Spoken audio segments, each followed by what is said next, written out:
Sometimes revenge becomes the meaning of life. Gislam lost, the king of mercenaries and one of the 7 strongest warriors on the continent. A man who unleashed a great war with a single goal, to avenge his destroyed family. And everything went according to his plan. Armies fell, enemies died, and revenge was getting closer. Until Idun appeared, the one he never expected to see, and the one who brought his story to an end. Gislan died, but instead of darkness, he opened his eyes. He is young again, and his family is still alive. And the war has not yet begun. A second chance for a man who already knows how his path of revenge ends. And now it is no longer a story about a blind war. It is a story about a predator remembering his own death. This time he will not just seek revenge, he will play with an advantage. This content is an original narrative retelling by the channel author. Created with its own style, structure, and focus, it does not reproduce the original material literally, and it constitutes a transformative work. So this boy is called Gislan, the eldest son of the Purdom family, nobles who were practically ruined. The maids and everyone in the house is very afraid of him, and honestly with good reason. He is known as a cursed guy, with a horrible, despicable personality. One day, the rejection of everything became so strong that Gislan left the family before he was kicked out. He became a mercenary, and over the years, he forged a reputation as a madman. He became so powerful that he was known as one of the 7 great ones on the continent. As an adult, Gislan realized that he was trash before and that his family was right. So he returned to his kingdom to ask for forgiveness. But guess what he found there? His entire family and kingdom had been destroyed by betrayal. A long time later, after a great war between kingdoms had finally ended, Gislan was defeated in a great battle. The noble swordsman Idun told Gislan that the war was over. When asked for his last words, he simply said he regretted not getting revenge. And in the end, Idun wished him death. The boy laughed and said, "Gislan, you are too arrogant." Suddenly, Idun asked Gislan about the boy who abandoned his family after his sister's death. Gislan simply asked Idun how he knew, and Dunn admitted he was exhausted from trying to dig up Gislan's past, and confessed that they were working in collusion with the Delphin family to finish the family by Diane. Hearing this, Gislan was completely surprised.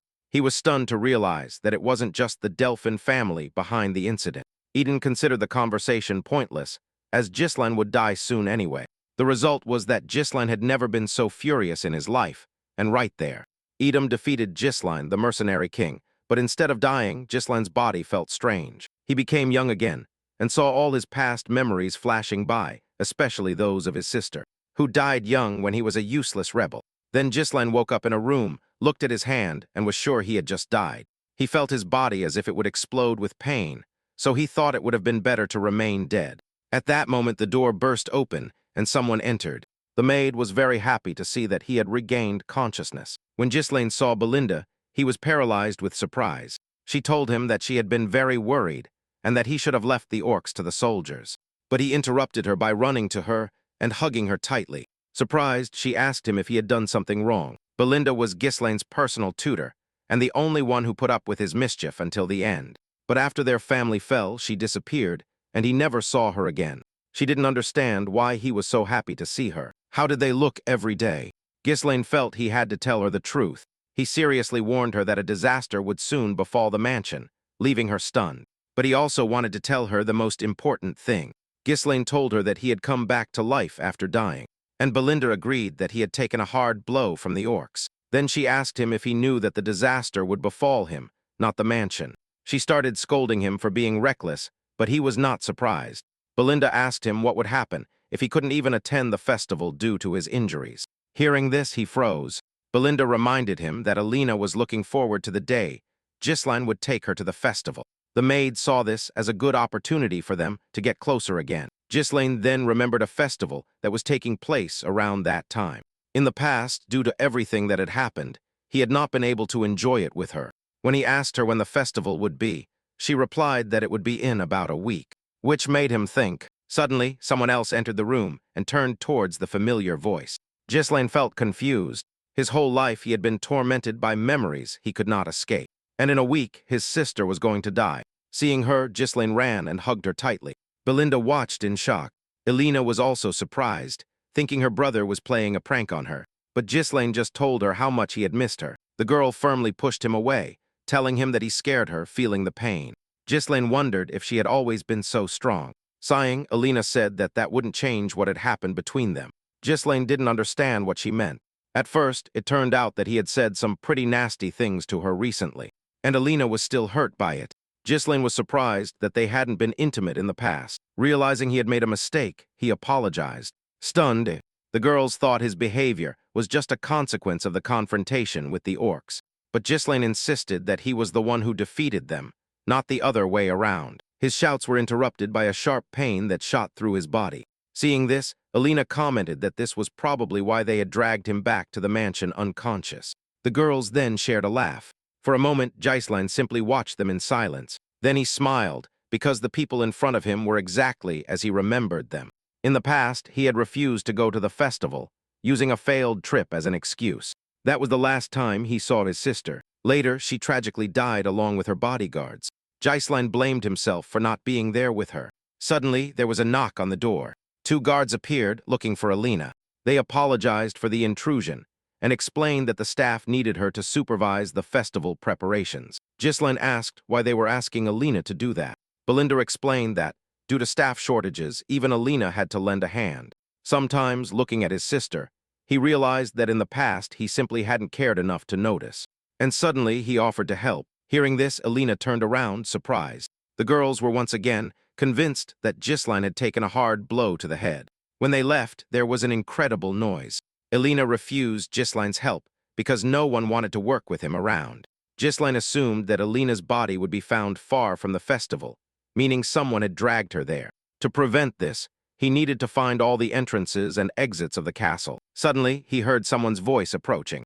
When Ghislaine saw the man, he recognized him instantly. Before him stood a panting old man, Fergus. The old man said he had come as soon as he heard what had happened to the detachment. Alina said Ghislaine was acting strangely, so Fergus should have taken the boy back. Ghislaine had to resign himself to the fact that he would need to gather information. Shortly after, he asked the old man to take him to an abandoned training ground. When asked why, the young man calmly replied that he was going to train. Fergus was surprised to hear that. When he took the boy to the right place, Ghislaine was stunned. It turned out that the place was even better than he had imagined. It was a perfect place for his training, one he hadn't found in all his years as a mercenary. The old man said they had been overseeing the preparations for the place, because Fergus was sure that Ghislaine's difficulties would be resolved over time. Suddenly, Ghislaine realized that Fergus had been like this in his past life. And thinking about it, the young man became depressed. He replied that he wanted to live a long life, and that death was not for him, which made Fergus feel as if the boy had already experienced death. Ghislaine sarcastically replied that, indeed, he had died and been reborn. When Fergus thought it was a joke, Ghislaine said goodbye to him. Ghislaine reflected on how he had always been hostile towards those around him. But in reality, he was simply blind. But now he knew he had a week before everything started to fall apart. They discovered that one of the neighboring feudal lords was behind Helena's death. And because of this, Perdim was drawn into a war that it lost. Ghislaine knew that Alina's death was the starting point of everything. That's why he decided to start fixing it. He decided to start by taking care of his body, even though he didn't have much time. But still, Ghislaine intended to open the mana path. Mana was a supernatural force that allowed people to surpass their limits. Releasing and accumulating mana was considered a difficult task, but Ghislaine could do it even in the midst of battle. All he had to do was feel the mana particles and gather them in one place. For a man who had fought in tens of thousands of battles, creating a mana core was easy. But that was not the only thing that allowed Ghislaine to become one of the strongest. It was also thanks to the method he read in the book he found. And thanks to that, the guy managed to create multiple mana cores, and the 3 were interconnected. This could have helped him regain his lost strength, but Ghislaine's body could not withstand the effort. In his past life, he could create 5 cores, but now he could only manage 3. This method allowed for rapid strength development, but in return demanded an enormous amount of mana. This was the main reason for Ghislaine's defeat against Eden, as he was attacked when his mana ran out. The technique was not the most reliable, but for now it would be enough for Ghislaine. And since he was young and had plenty of free time, he was determined to chop off Idun's head, and also to finish off the Delphin family and their henchmen. Ghislaine was going to destroy them all. A week later, a festival was held, and Ghislaine appeared armed. Alina was surprised to see him. She found it strange that her brother had come to such an event for the first time. But he had to go, as he was the family representative. Alina noticed that he had changed, and already knew that he had been training all week. The young man asked what was wrong with the training of the family heir, and Alina reminded him that he had said the exact opposite before. Ghislaine was surprised when she mentioned that he wanted to become Nord without ceremony. With a smile, Alina continued to say that her brother's changes only made her happy. She even felt that the old Ghislaine had returned. Hearing this, the young man was surprised and fell silent. In fact, he had discovered something this week. Due to the changes in his behavior, the present and the future had also begun to change. Important events were unlikely to change, but he could not predict how his actions would affect the smaller ones. He was forced to use his knowledge of the future and devise the most effective plan for each situation. And he also prepared for what was about to happen. He spent the whole night walking with Alina while she tried street food. Most of the time, he just went where his sister took him. Alina loved everything, although after so many years, the festival had started to bore her. However, Ghislaine thought that nothing bad had happened. However, even though the festival was about to end, he suddenly heard voices. The arriving knights said that a new type of entertainment had emerged not far from there. Alina agreed to go, hoping it would be fun, and at that moment, Ghislaine realized who was behind it all. It turned out that their family had been harboring snakes. Philip and Jamal enjoyed unconditional trust. Since they had protected Alina since birth soon, the knights took Alina to the place they had mentioned, but it turned out that there was absolutely nothing there. Alina was surprised to see how anyone could have fun in such a miserable place. Jamal asked them to wait, promising that everyone would arrive soon. But Alina was outraged at the idea that no one would show up in a place like that, and she barely paid them any attention. Ghislaine was lost in his own thoughts. At first glance, it looked like a normal alley, but there were barricades blocking the escape routes. The boy's thoughts were interrupted by his sister's sudden voice. Jamal asked Alina to wait, but she grabbed Ghislaine and was about to leave. Then her brother was outraged by her sister's strength, as Alina was looking at Ghislaine. She didn't notice that someone was blocking her path and bumped into him. Philip asked Alina to wait a little longer, but seeing his strangely abnormal face, the girl got scared, so she told the knights that they were weird, and asked them what was wrong with them. Then Jamal told her that they didn't mean to scare her, and then he continued by saying that they simply had a request. Upon hearing this, Alina began to feel scared. At that instant, another person appeared ahead. He arrived accompanied by two other people whose faces were hidden. When Frank arrived, he said the job was clean, as expected. Jamal said they had done what was necessary, so it was worth closing the deal. But at that moment, Frank turned his attention to the boy next to Alina. He recognized Ghislaine immediately and said that he had not hired that guy. Jamal said that Ghislaine was an added bonus, as he had come with them. Then Ghislaine interrupted the conversation and asked Jamal why he thought he could exchange them so easily. The knight advised G.H. Allen to worry about himself, as they would simply run away. Then he admitted that they were already tired of these poor lands. Besides, he knew that everyone was fleeing these lands.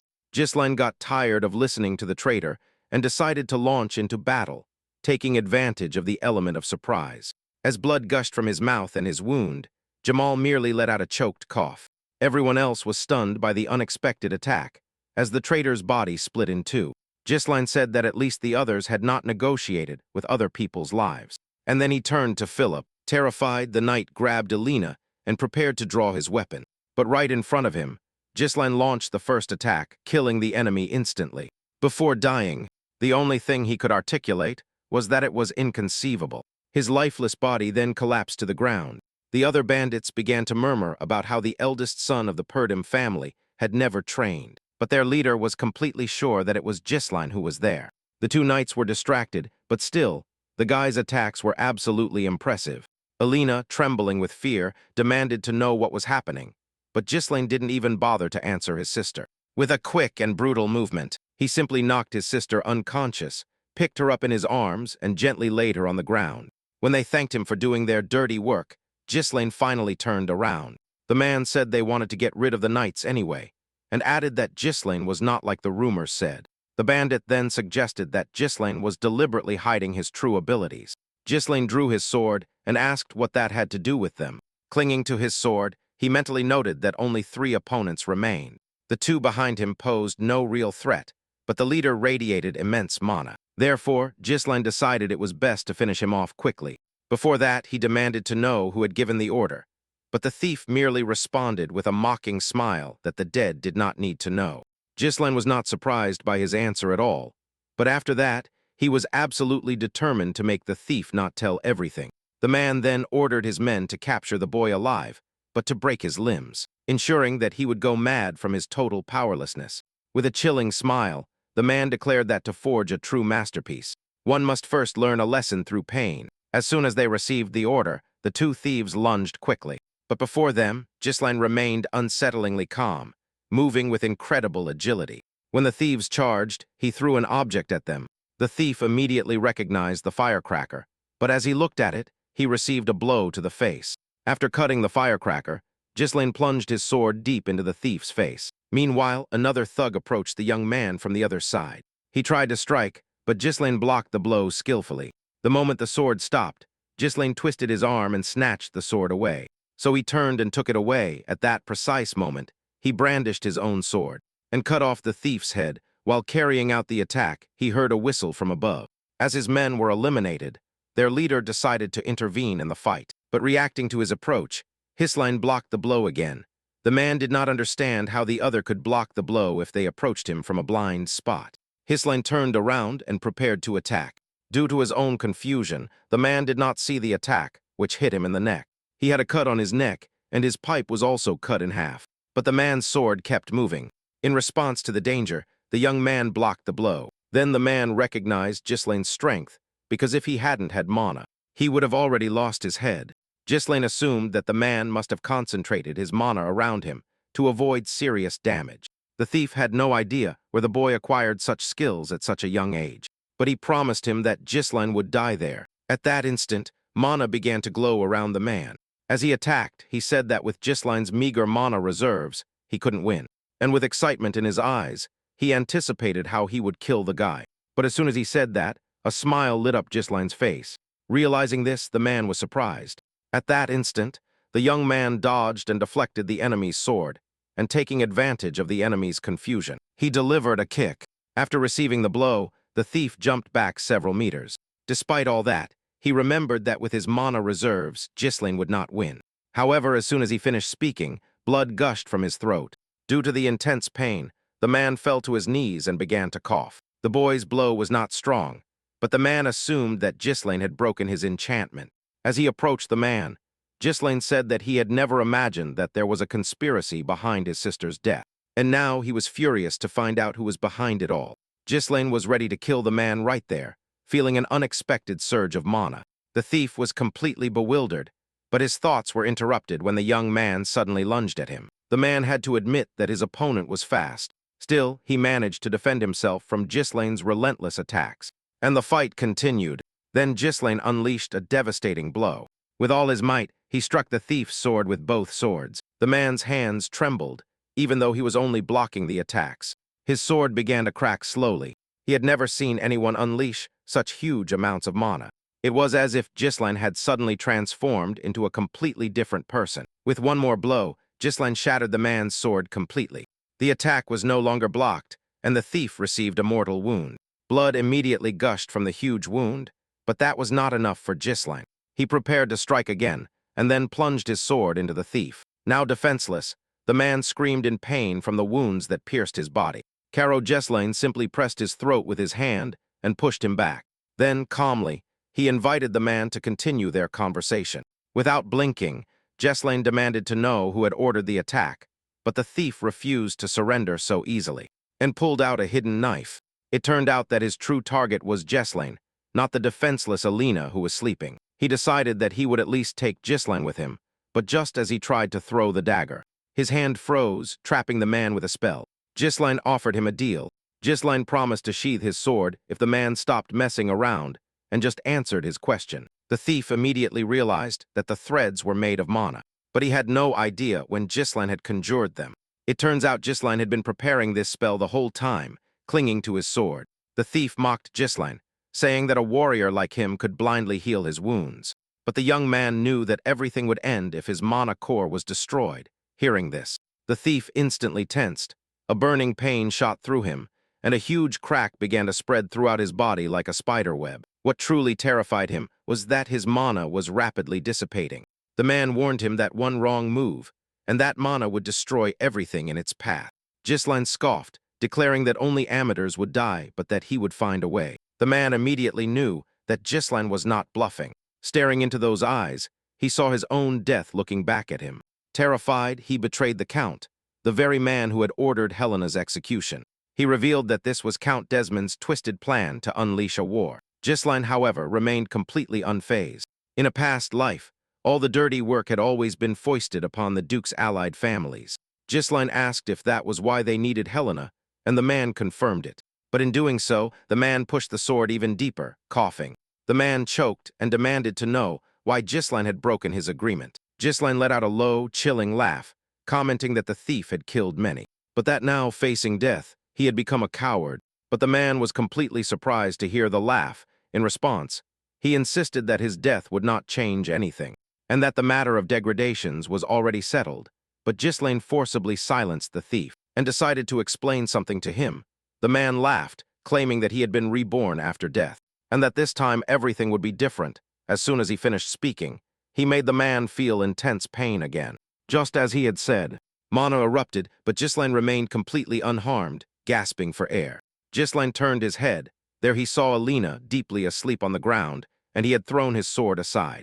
The man threw his head back and let out a deep sigh, but at that very instant, he felt blood rising in his throat. Gislan collapsed to his knees and vomited. He cursed that his strength had never caused him such a reaction before, staring intently at the door in front of him. He swore he wouldn't give up that easily, no matter what happened. Bursting in, he encountered a pogrom. And another corpse. Gislan headed straight for it, knowing that this corpse existed. And if the thief's words were true, Gislan knew exactly who it was. Before him lay Degrade's son. After examining the corpses, the man concluded that they had all been murdered, and unjustly accused of being Helena's murderers. However, as soon as the death of these people was revealed, war would break out. So Gislan decided to get rid of the evidence. After setting the building on fire, Gislan grabbed his sister and left. However, as they were leaving, someone was watching them, and immediately that man decided to report everything. Very soon, everyone realized that the mission had failed. The thieves were subjected to insults, but the spy tried to justify himself. He explained that Gislan himself had prevented them from killing Alina. Hearing that name, everyone thought that guy was a useless idiot. Suddenly, someone said that everyone knew what Gislan was like, so that argument made no sense. The spy objected, saying that the guy was not at all like they said. The rumors were completely different from reality, but the spy suspected that there was someone else in the boy's body. He immediately changed the subject, talking about Degrado, and said that it would not be difficult to start a territorial war. Then the spy begged for another chance, but everyone considered him a lost cause, and they decided to get rid of him. Suddenly, an imposing voice interrupted everyone. The man asked what kind of opportunity the thief needed. Then he promised that he would get rid of Gislan. He said he would fight the guy himself because he had an ace up his sleeve. Hearing this, everyone was involuntarily intrigued and talked about Ken Lags, famous for his fencing techniques. And since Kane was Gislan's cousin, it would not be difficult to pit the two against each other. Hearing this, everyone was surprised but remained silent. Only the one with the greatest power decided to speak. The man warned that if the thief failed again, there would be no second chance. Upon arriving at the training center, Fergus wanted to invite the young man to lunch. But suddenly, the old man saw a bright light before him. A sudden light appeared, enveloping the sword that was leaning against the wall. And then it began to carry the sword to the training room. Gislan intercepted the sword effortlessly, struck it a few times, and concluded that it was not bad at all. At that moment, he realized that someone had entered the room. Fergus apologized to the young man for interrupting his training, but suddenly asked Gislan how the boy had managed to do that. After asking Fergus what exactly he was referring to, Gislan demonstrated his skill again. He explained that mana threads allowed him to use mana as a pulling force. He had used it many times before, but now he needed to employ all his strength to manipulate the threads. However, if Gislan used only one thread and conserved mana, he could reach the same level. Fergus admitted that he thought he knew a lot about mana training, but he had never seen anything like it. He reflected on how Gislan had not used mana recently, and yet, he was now finding such incredible uses for it. But then he remembered that he had something important to tell Gislan. Fergus bowed deeply and thanked the young man for saving Alina, but Gislan played it down, saying he had only done what he had to do. Alina admitted that no one believed her when she said Gislan had saved her, so she asked her brother to tell everyone. But he flatly refused. Belinda was furious about what the two knights had done, but they had seemed strange to her from the beginning. Anyway, Ghislain knew that Alina was hiding many things, but he felt satisfied that he had postponed the war at least for a while. Ghislain could not stop it alone. He needed an army. At that moment, a maid entered the room with food. Meanwhile, Ghislain thought that to get an army, he would need more power. But his thoughts were interrupted when a piece of bread was placed in front of him. At first, Ghislain just stared at the piece of bread. Then he decided to ask Belinda if they were really going to serve dessert so soon. But the girl reminded him that their region was poor. At that moment, a loud voice demanding compensation was heard. A man in the street was demanding compensation for the damages caused by the cancellation of the festival. However, he was not alone. A whole crowd of disgruntled people stood behind him. The people were furious, convinced that the Count's family was swimming in money. Ghislain peered out the window, completely horrified by the chaos unfolding. Belinda confessed that she knew it would all end up like this. She added that many merchants in her land depended on these festivals. Having made a fortune last year, the festival was cancelled after only one day, and the merchants were absolutely furious. Ghislain was dismayed by the gravity of the situation. He realized that if he left things as they were, the situation would only get worse. He then ordered Fergus and the soldiers to calm the enraged crowd. The old man responded with a smile, stating that there were no soldiers left. He had to explain that most of the soldiers had gone deep into the forest to eliminate the orcs. At first, their lands were constantly ravaged by wars due to the relentless attacks of the invaders, and on the other hand, a forest infested with monsters. Ghislain was furious. He had neither soldiers nor money. Then he told Belinda that they had to talk. He argued that since Belinda was in charge of their funds, she should have used them to appease the merchants. But the girl simply said that there was no money. With a mocking smile, she reminded him that the Count had forbidden Ghislain to give money, since he had spent it recklessly before. After a moment of stunned reflection, Ghislain realized that this meant he was completely ruined. Then he tried to borrow something from Belinda, but she also had no money. After a meager dinner, Ghislain sat in his room contemplating how they really had nothing left to lose. At this rate, even with his knowledge of the future, he was completely helpless. As he pondered, someone lunged towards him. A knight burst into the room, letting out a heart-wrenching cry. Ghislain fell from the windowsill and demanded to know what was happening. Richard blurted out that they had a problem. Cain wanted to see Ghislain. Hearing that name, Ghislain's eyes widened slightly. Until Ghislain's arrival, their guards had barely been able to control the situation. Scobin bore the full weight of the brutal attack's fury. Cain's hands were completely stained with the man's blood, but completely ignoring it, he continued to mercilessly beat the knight. The force of the blow was so powerful that it crushed Scovin's armor. Scovin was already quite battered when Ghislain arrived at the scene. Upon seeing the young man, Scovin trembled either from joy or pain, but the boy was stunned by what Cain had done to the knight. Hearing the voice, the boy looked away from Scovin and saw Cain, who was much larger than him. Looking down at the young man, Cain greeted him. Ghislain also dryly greeted his cousin. In fact, he remembered Cain's face very well. He was the heir to the Lodge lands with whom they had an alliance, and even the young Cain had proven to be an exceptional warrior. Back then, Cain was Ghislain's only friend, but in reality they were enemies. Cain slowly approached Ghislain. Ghislain asked Richard what was happening there. The young man explained that they had been informed of disturbances in a local tavern, and there they found Cain, who started asking if the rumors about Ghislain were true. The commander began to tell him everything in detail, but was then interrupted. Cain was outraged that Scovin had lied to him outright. Richard concluded that everything had led to what Ghislain was seeing now. Cain said it was better to tell the truth and not lie about how Ghislain had managed to kill the orcs. That's why Cain decided to teach the commander a lesson. However, he blamed Ghislain for what had happened. Since Ghislain himself was spreading the rumors, Ghislain did not respond. After all, he remembered that Cain always treated him as if he were his subordinate. When he caused trouble, no one could tell him anything because Ghislain obeyed him. No one dared to disrespect Cain, especially Ghislain, who had suffered from inferiority complex in the past. And Cain's bold character had been considered suitable for an heir. Ghislain let out a small chuckle, remembering that he had been even more criticized for it. All the while Cain was watching the guy. He chuckled, remembering how Ghislain used to shout even at the slightest provocation. He was surprised when he was ordered to kill Ghislain.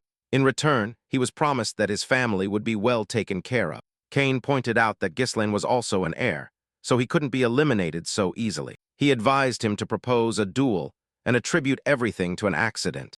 The man told Cain that it would be a golden opportunity. Cain did not expect to be ordered to kill his own cousin, but without hesitation, he decided to get to work. Cain assumed they wanted to get rid of Ghislaine because they had noticed changes in him. He chuckled at the thought.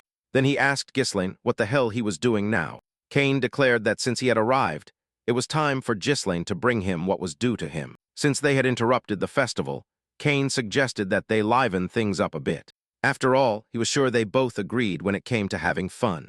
Ghislaine became thoughtful for a moment. He didn't immediately understand what the guy was saying and asked if Cain was serious. He remembered that Cain always demanded drinks and women whenever he showed up. Before, Ghislaine had always agreed because he didn't want to get beaten, but now he wasn't willing to spend his money. Suddenly, he remembered Belinda's words, and then an idea occurred to him which stunned him. Ghislaine realized that the source of income had been there all along. And by that he meant Cain. The young man's thoughts were interrupted by a sharp voice. Cain demanded that everything be brought to him, as Ghislaine had already found out. Ghislaine agreed, but with one condition. First, he wanted Cain to pay his bills. Confused, Cain asked what bill he was referring to. With a mocking smile, Ghislaine said that, with interest, Cain would have to fork over 1,000 gold pieces. Cain retorted that Ghislaine should have thought he was dealing with a friend. But Ghislaine replied that he was simply stomping on him. Ghislaine demanded that the money be given to the boy until it was forcibly ripped from him. At that moment, the situation became very tense. Richard didn't understand why Ghislaine was acting like this in front of him and stood up. Cain declared that Ghislaine was wrong if he thought he could be so insolent, and added that Ghislaine had not gotten stronger just by spreading rumors about his victories. He squeezed his hand and said that everyone considered Ghislaine useless because he only talked nonsense. So Cain decided to enter the fray, but Ghislaine remained calm right in front of him. He easily dodged the punch. Cain immediately threw another punch, but it only hit the air. When Cain left himself open, Ghislaine managed to land a blow to his side. The blow was quite strong, and it left Cain stunned. Then Ghislaine attacked again, but Cain had already managed to block the kick. Seeing this, Ghislaine was a little surprised. Suddenly, the man collapsed to the ground. Screaming in pain, a thief ran to him and asked what had happened. Ghislaine told him to stop complaining, because he had seen that Cain had blocked the blow. The man told Ghislaine to get out of the way, and was outraged by what the boy had done. Then everyone started wondering what was causing the commotion, and Ghislaine realized. Suddenly, he realized what Cain was up to. Cain whispered to him, asking if he had played his part well. The man agreed that they had done a good job of faking what Ghislaine had started. Then Cain started taking something out. He was motivated by the fact that completing the request would guarantee him support. Besides being a great opportunity to get rid of the poor daily diet, Cain pulled a glove out of his pocket, intending to challenge the man to a duel. But before he could finish, a glove also flew directly into his face. Ghislaine was the first to challenge Cain to a duel. Hearing this, Cain was stunned. Ghislaine said that Cain had dared to attack him and humiliate him in public and also hit people. He asked if Cain would not deny it. There was a moment of silence. Cain knew Ghislaine was stupid, but he didn't expect the guy to dig his own grave. Drawing his sword, he warned Ghislaine not to regret it, but the guy remained calm in front of Cain. And then Ghislaine turned to Richard. Suddenly, they asked Richard to bring all the merchants and told him to tell them that they would soon find their money. The sudden cancellation of the festival put everyone in a bad mood, but the mood remained good because people couldn't spend their money. Ghislaine decided that a good show would help people relax, and so, without further ado, everything was ready. The duel between them began in front of many spectators.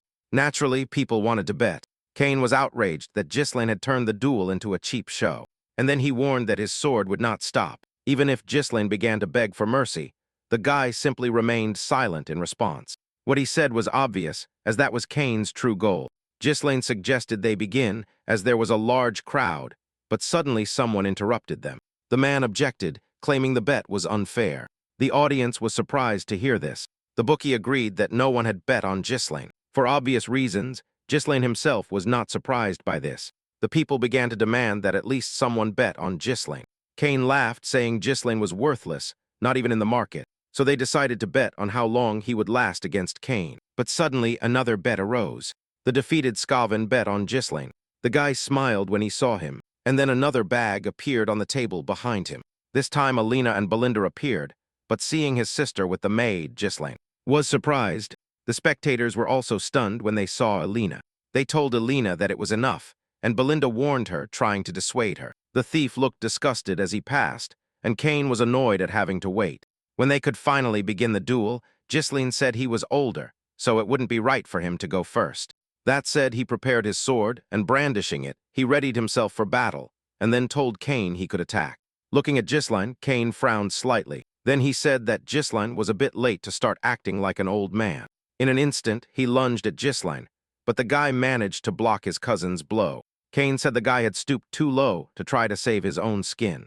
Kane's blow caused Ghislaine to lose his balance. He tried to attack quickly, but the guy dodged his blows. When Ghislaine ducked, Kane tried to kick him, but he dodged, and his leg kicked the air. The onlookers then believed that Ghislaine would not be able to withstand a single blow. Hearing the support, Kane chuckled, but observing Kane, Ghislaine raised an eyebrow thoughtfully. Belinda was terrified and thought the duel had to be stopped, and the thief was happy that Ghislaine was doomed. After all, Kane had a tremendous strength advantage, and once Ghislaine ran out of breath, Kane would deliver the finishing blow. This was precisely the scenario that had led Kane to victory in all his battles. In the heat of battle, Kane realized that, after all, Ghislaine's skills had improved, so he turned his sword and grabbed it by the blade. When he attacked, Ghislaine blocked the blow, but then Kane suddenly pulled the sword towards him. Ghislaine, who was still holding the sword, was dragged forward with it. Then, with all his might, Kane threw Ghislaine into the air. Seeing this, the audience held its breath in suspense, and Richard worried about the young man. Meanwhile, the thief was practically euphoric at Ghislaine's apparent death. Once in the air, Ghislaine began to fall rapidly towards the ground, but Ghislaine remained unsettlingly calm in the face of the whole situation.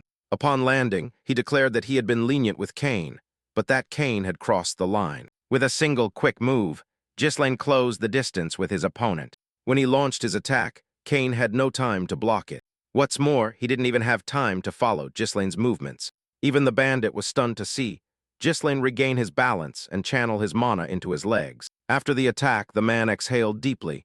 He stated that Kane was terrible with weapons, and that he simply intimidated his opponents with brute force. That's why Ghislaine wanted to open his eyes. Hearing this, Kane became completely enraged, not understanding that such a trivial thing could be done to him. He swung his mace again. Ghislaine turned his body and delivered a powerful kick to Kane. Then he propelled himself off Kane's hand and launched himself into the air. He spun in the air, trying to injure Kane before landing. Enraged, Kane felt the urge to stab the man with his sword, but Ghislaine reacted instantly. Dodging the blade, he then stepped on the sword with his foot, which effectively restricted Kane's movements. And with the other hand still wielding the sword, he delivered a devastating blow. His attack hit Kane's unprotected neck. For a moment, Ghislaine calmly looked at his opponent, and then blood began to gush from Kane's numerous wounds. The crowd immediately erupted, completely surprised by how the fight was unfolding. Elena proudly asked Belinda if the maid had seen that. Skavin also let out a discreet chuckle, but the thief was furious and annoyed. Kane knew the wounds weren't deep, even though Ghislaine clearly had the power to do him more harm. He couldn't understand when Ghislaine had become so skilled with a sword. For a moment, silence fell between the opponents. Ghislaine quietly looked at his opponent, but then, to Kane's surprise, he threw his sword aside. He declared that the strength difference didn't seem that great, so he would fight barehanded. Naturally, this infuriated Kane, but Ghislaine insisted, saying he had to take the opportunity to teach him a lesson, and that his fists would be more than enough to get the job done. Hearing this, Kane became deeply indignant, but Ghislaine wanted to fight with his fists because that would give Kane an advantage. He even bet 2,000 gold coins that he would win. The crowd immediately began to murmur, as the duel had taken a strange turn, which surprised the thief, in fact. He was secretly glad that Ghislaine was digging his own grave. From that moment on, they began to accept additional bets. The murmurs resurfaced, and many decided to bet on Kane, but there were also those who now supported Ghislaine. However, Kane found it amusing. Accepting the challenge, he dramatically removed his cape, but at the same time decided to keep his sword and attack Ghislaine. Belinda cursed and began to shout in support of Ghislaine. At that very instant, Kane had already punched the guy. The guy let out a chuckle at Kane's utter lack of common sense. He easily dodged the sword. While this was happening, Kane prepared to kick. However, reacting quickly, Ghislaine quickly changed his stance.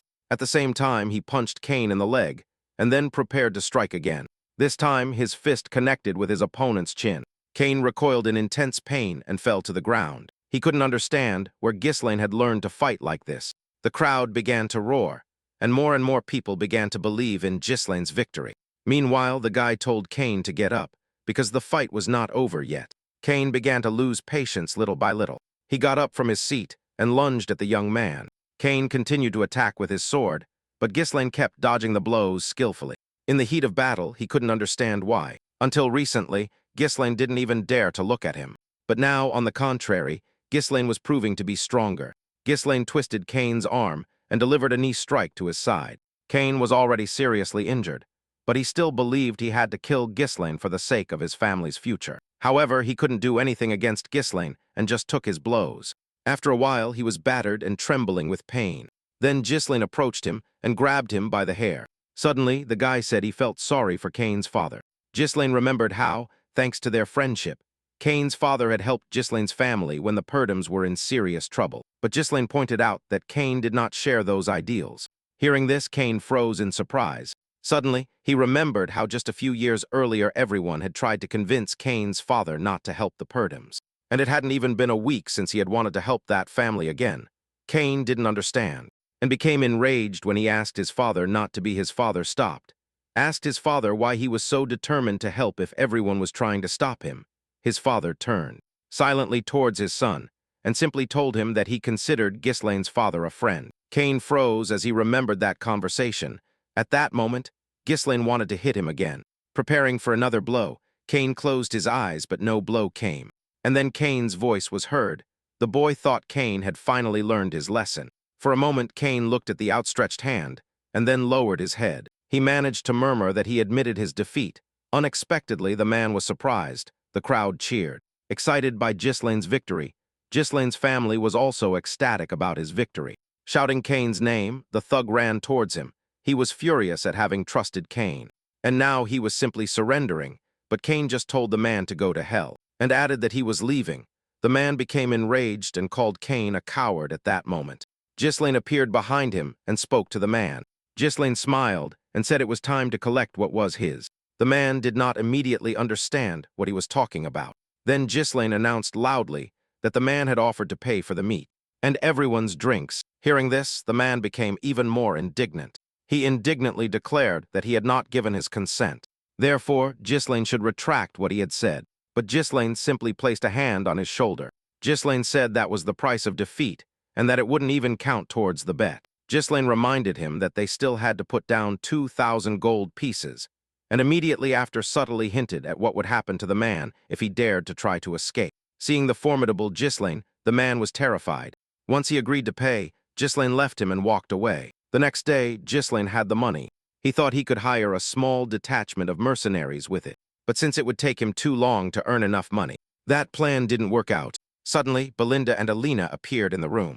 Ghislaine looked at them and asked what was wrong. Alina sarcastically asked him what Ghislaine intended to spend it on, and when her brother asked if she needed anything, Alina replied that she was just asking. Suddenly, Belinda intervened, saying it was obvious what Ghislaine would spend it on. She continued, saying that Amelia's birthday was approaching and that Ghislaine probably wanted to buy her an expensive gift. While the girls chatted about it, Ghislaine remained silent. In fact, he was surprised to even have a fiancée, so he decided to ask directly. Belinda thought he was pretending on purpose, but Alina replied that he was referring to Count Riffeld's daughter. Hearing this, the boy was even more stunned, but at that moment, he finally understood who they were talking about. Amelia was loved by everyone for her kind nature and good deeds, but in the future, she would lead a rebellion in the north and be known as the Witch of the North. She also participated in Delpin's plan to overthrow the Ghislaine family. The boy was enraged just thinking about that traitor. He asked when his father would return, and was told that he would return in about a week. Ghislaine calculated that that would give him enough time. He was going to visit the Riffelds, but Belinda didn't understand why, since Amelia's birthday hadn't arrived yet.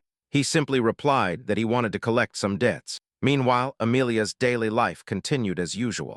She had just received new shoes and offered them to a village girl. The girl became very excited when Amelia offered her the new shoes. Amelia replied that if anyone had the right to walk barefoot on their lands, it was her.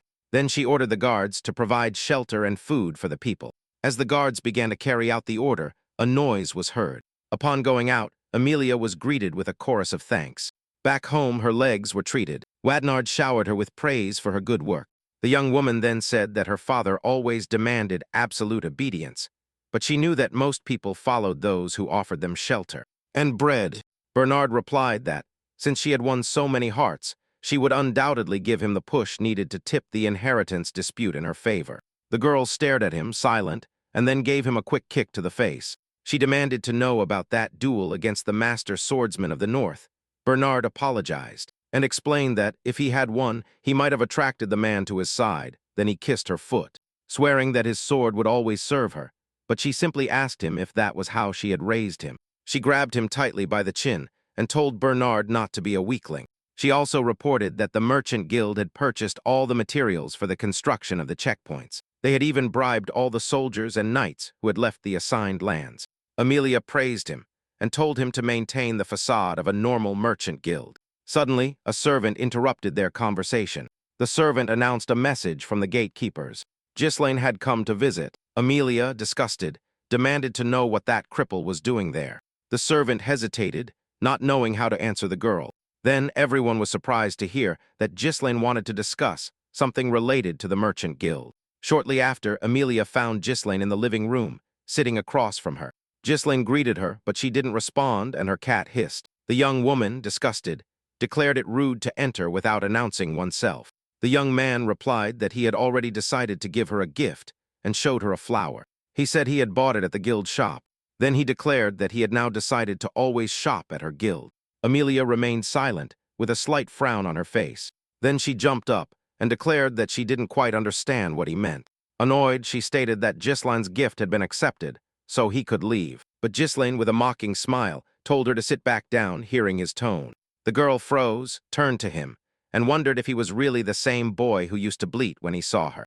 Ghislaine immediately said he needed money, 10,000 gold pieces, hearing such a sum. The girl frowned. Amelia was indignant and asked if that was what his family wanted. But Ghislaine said it only concerned him, then added that Amelia would not marry him. Anyway, the girl stopped short, frowning in surprise. Ghislaine continued to say that he would rather marry the knight who was behind the door, and then revealed his true strength. The very next instant, he was interrupted by Amelia's cat, which let out a fierce hiss and positioned itself in front of the man, still hissing. The girl replied dryly that such things could not be said, not even in Rome. Ghislaine then promised to keep everything a secret if they granted him the loan, but Amelia continued to refuse. When she called Bernard, he immediately entered and approached Ghislaine. He greeted the young man. Ghislaine knew that Bernard was a great support for Amelia and knew that, even now, the man possessed strength comparable to that of his master swordsman. Ghislaine declared that if he died there, a land war would break out. Amelia retorted that they would make it seem like the intruder had been killed by a bodyguard for invading the bride's chambers. She told Bernard to get rid of the guy. Bernard was willing to obey. He drew his sword, even though Amelia had gone too far. Ghislaine was not surprised. Instead, he decided to get serious too, preparing for the fight. Ghislaine also drew his sword. As Bernard watched the young man, a wry smile played on his lips. Ghislaine also watched Bernard, but suddenly noticed something. There was a sudden movement behind him. It turned out they had decided to attack him from a blind spot, but the enemy's sword pierced the back of the chair. The man kept moving forward, and Ghislaine did a flip. At the perfect moment, he extended his legs and hit the man. There was a loud crash as the window shattered, hitting the man and his chair. Seeing this, Amelia and Bernard were stunned. Ghislaine was indignant that they had sent an assassin to kill him, and declared that their hospitality was abysmal. He prepared to fight, and then the opponent's swords clashed in combat. Ghislaine dryly commented that good manners were not taught in that messy house. Bernard retorted that Ghislaine had been the first to show disrespect, and believed that Ghislaine had no right to a warm welcome. After that, Bernard tried to hit Ghislaine, but the boy dodged him. Ghislaine spun and tried to kick him, but missed. Then he kicked with his other leg and hit the mark. Bernard recoiled from the powerful kick. He knew Ghislaine had no skills, but now it was clear that the boy was very skilled. Interrupting his thoughts, Amelia told Bernard to get serious and demanded that he move and bring her Ghislaine's head. Under her gaze, Bernard froze for a moment, but then became serious and prepared to kill Ghislaine. Ghislaine simply laughed, realizing that a mere knight had behaved like this towards him. Bernard retorted that it was just an invitation to fight. Then both opponents prepared for a firm attack. Bernard was the first to approach, reaching Ghislaine in an instant but reacting quickly. Ghislaine retreated slightly and dodged him. However, Bernard's attack left a small cut on the boy's cheek. Bernard proved to be quite fast. Then they began to fight seriously, constantly dodging and striking. Watching them, Amelia couldn't understand how Ghislaine could fight Bernard on equal terms. But suddenly she frowned. Meanwhile, the battle only intensified. Ghislaine blocked the sword that was dangerously approaching his face. Then he stepped forward and tried to hit Bernard. Luckily, Bernard managed to dodge the blow and decided to immobilize the man's sword.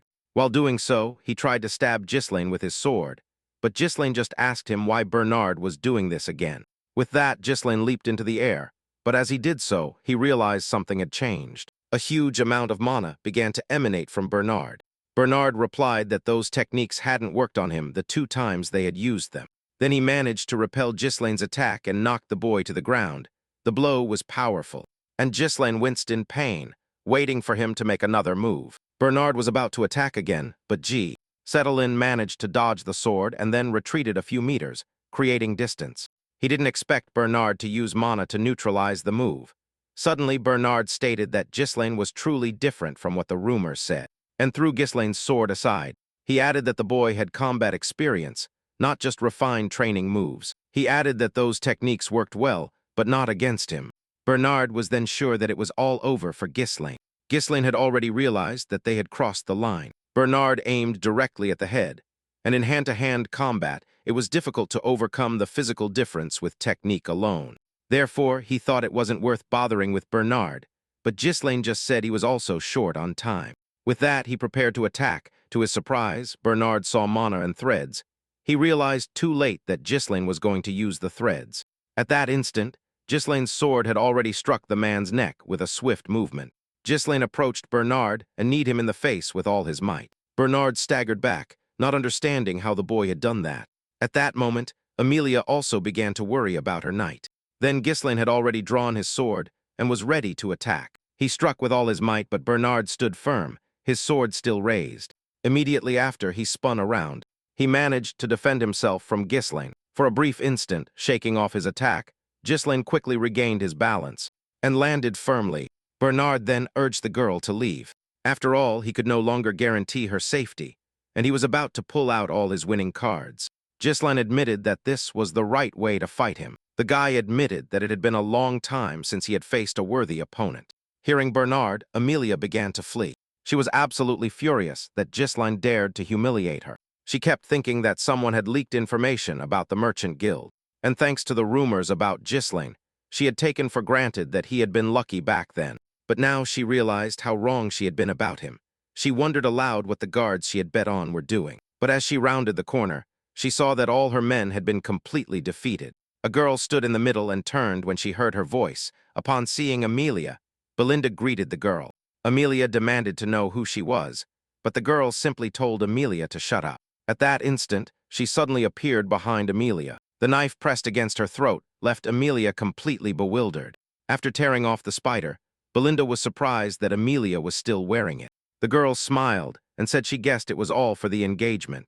Belinda knew that Amelia's family detested her because insects constantly followed her, so she created her own to get revenge on everyone, although she wasn't sure if it was trauma or simply a form of self-affirmation. After throwing the spider aside, she told Amelia that it didn't suit her, then crushed the spider, and demanded cooperation. More mana began to emanate from Bernard, filling almost the entire room.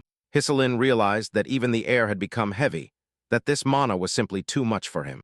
Bernard interrogated Ghislaine again, calling him a worthy opponent, and then asked how it was possible that Ghislaine considered himself an aristocrat on par with Amelia. Ghislaine confirmed that he was an aristocrat, but he couldn't understand such a statement coming from a mere bodyguard. A moment of tense silence hung in the air, and then they faced each other again. Bernard pressed his attack and demanded that he not disgrace the name of the aristocracy. The attacks were lightning fast, but Ghislaine still managed to block them. Still, they posed a constant serious threat. In the heat of battle, he realized that Bernard was absolutely enraged. He relentlessly harassed Ghislaine with his attacks, but finally the guy had had enough, and tightened his grip on his sword. Finally, he pushed Bernard's sword aside. Then he delivered a powerful blow, ready to take the man down, but Bernard reacted and decided to counterattack. In doing so, he disarmed his opponent. Ghislaine was stunned by the force of that last blow, and then Bernard declared that this would be Ghislaine's last attack. At that instant, his sword was aimed directly at Ghislaine's neck, but for some reason, his face contorted in an expression of confusion. It turned out that Ghislaine was willing to intentionally injure himself, using his shoulder to deflect the sword. Taking advantage of the other's confusion, Ghislaine counterattacked. Bernard was irritated with Ghislaine. There was not a moment to relax, but he managed to deflect Ghislaine's sword once more, and then delivered a strong kick to his side. The man declared that there was a big difference between someone with experience and someone who just brandished a sword to show off. Ghislaine crashed against the wall with all his might, but he could still fight. Ghislaine analyzed that Bernard's speed and sequence of attacks allowed him to control the flow of battle, and in a direct confrontation, it seemed as if their swords were intertwined. Unable to separate, Ghislaine knew that with the mana he had at that moment, he could not defeat Bernard, but that only referred to the mana that Ghislaine had. At that very moment, he realized that Bernard was missing something crucial. After all, Bernard had no idea that Ghislaine possessed a unique mana cultivation technique. The moment he started using it, Ghislaine's speed skyrocketed, and in an instant he found himself right next to Bernard. Their swords clashed again in a furious dance of steel, but only moments later. Ghislaine managed to disarm his opponent. When that happened, Bernard was completely stunned. He couldn't understand where he had gotten so much mana in the middle of the fight.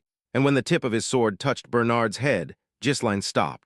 At that moment, Belinda and Amelia entered the room. Amelia told Ghislaine that he could take the money and leave.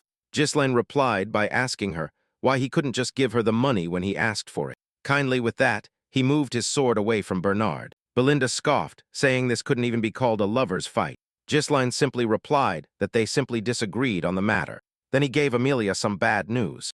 After all, he would now accept no less than 20,000 gold pieces. When Ghislaine left, there was a great commotion in the palace. In a fit of rage, Amelia continued to destroy everything around her. Bernard apologized, saying that what had happened was his fault, but the girl ignored him, muttering that Ghislaine had changed too much. Bernard asked her if she wanted to report this to the Duchess of Pine, but Amelia slapped him and snapped at him to watch his tongue, because the Duchess of Pine was a terrifying person. Then she admitted that she was secretly collaborating with Del Pine, because Del Pine would help her get rid of the diets.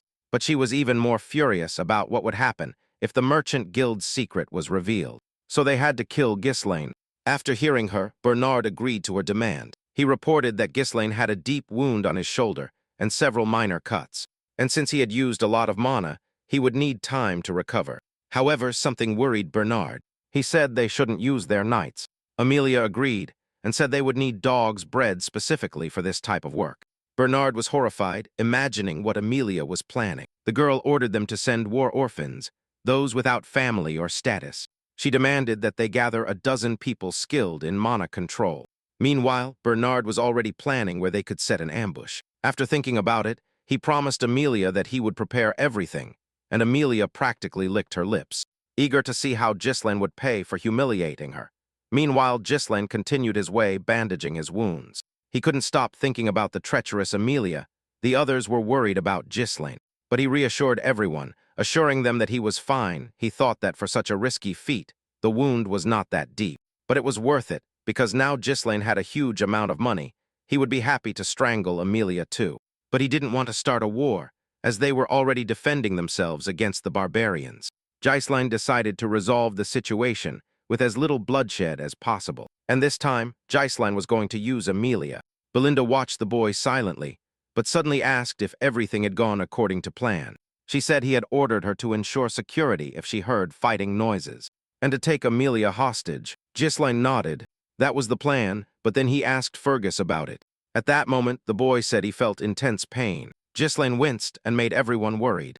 Now Ghislaine understood the consequences of activating the third core, and that, over time, it could cause serious problems. He was thinking of finding a safe way to increase his mana, when suddenly, Belinda grabbed his hand. The girl decided to take the boy's pulse, and then said that his mana flow was severely disrupted. Then a strange light began to emanate from her hands. Observing the process, Ghislaine began to realize what was happening.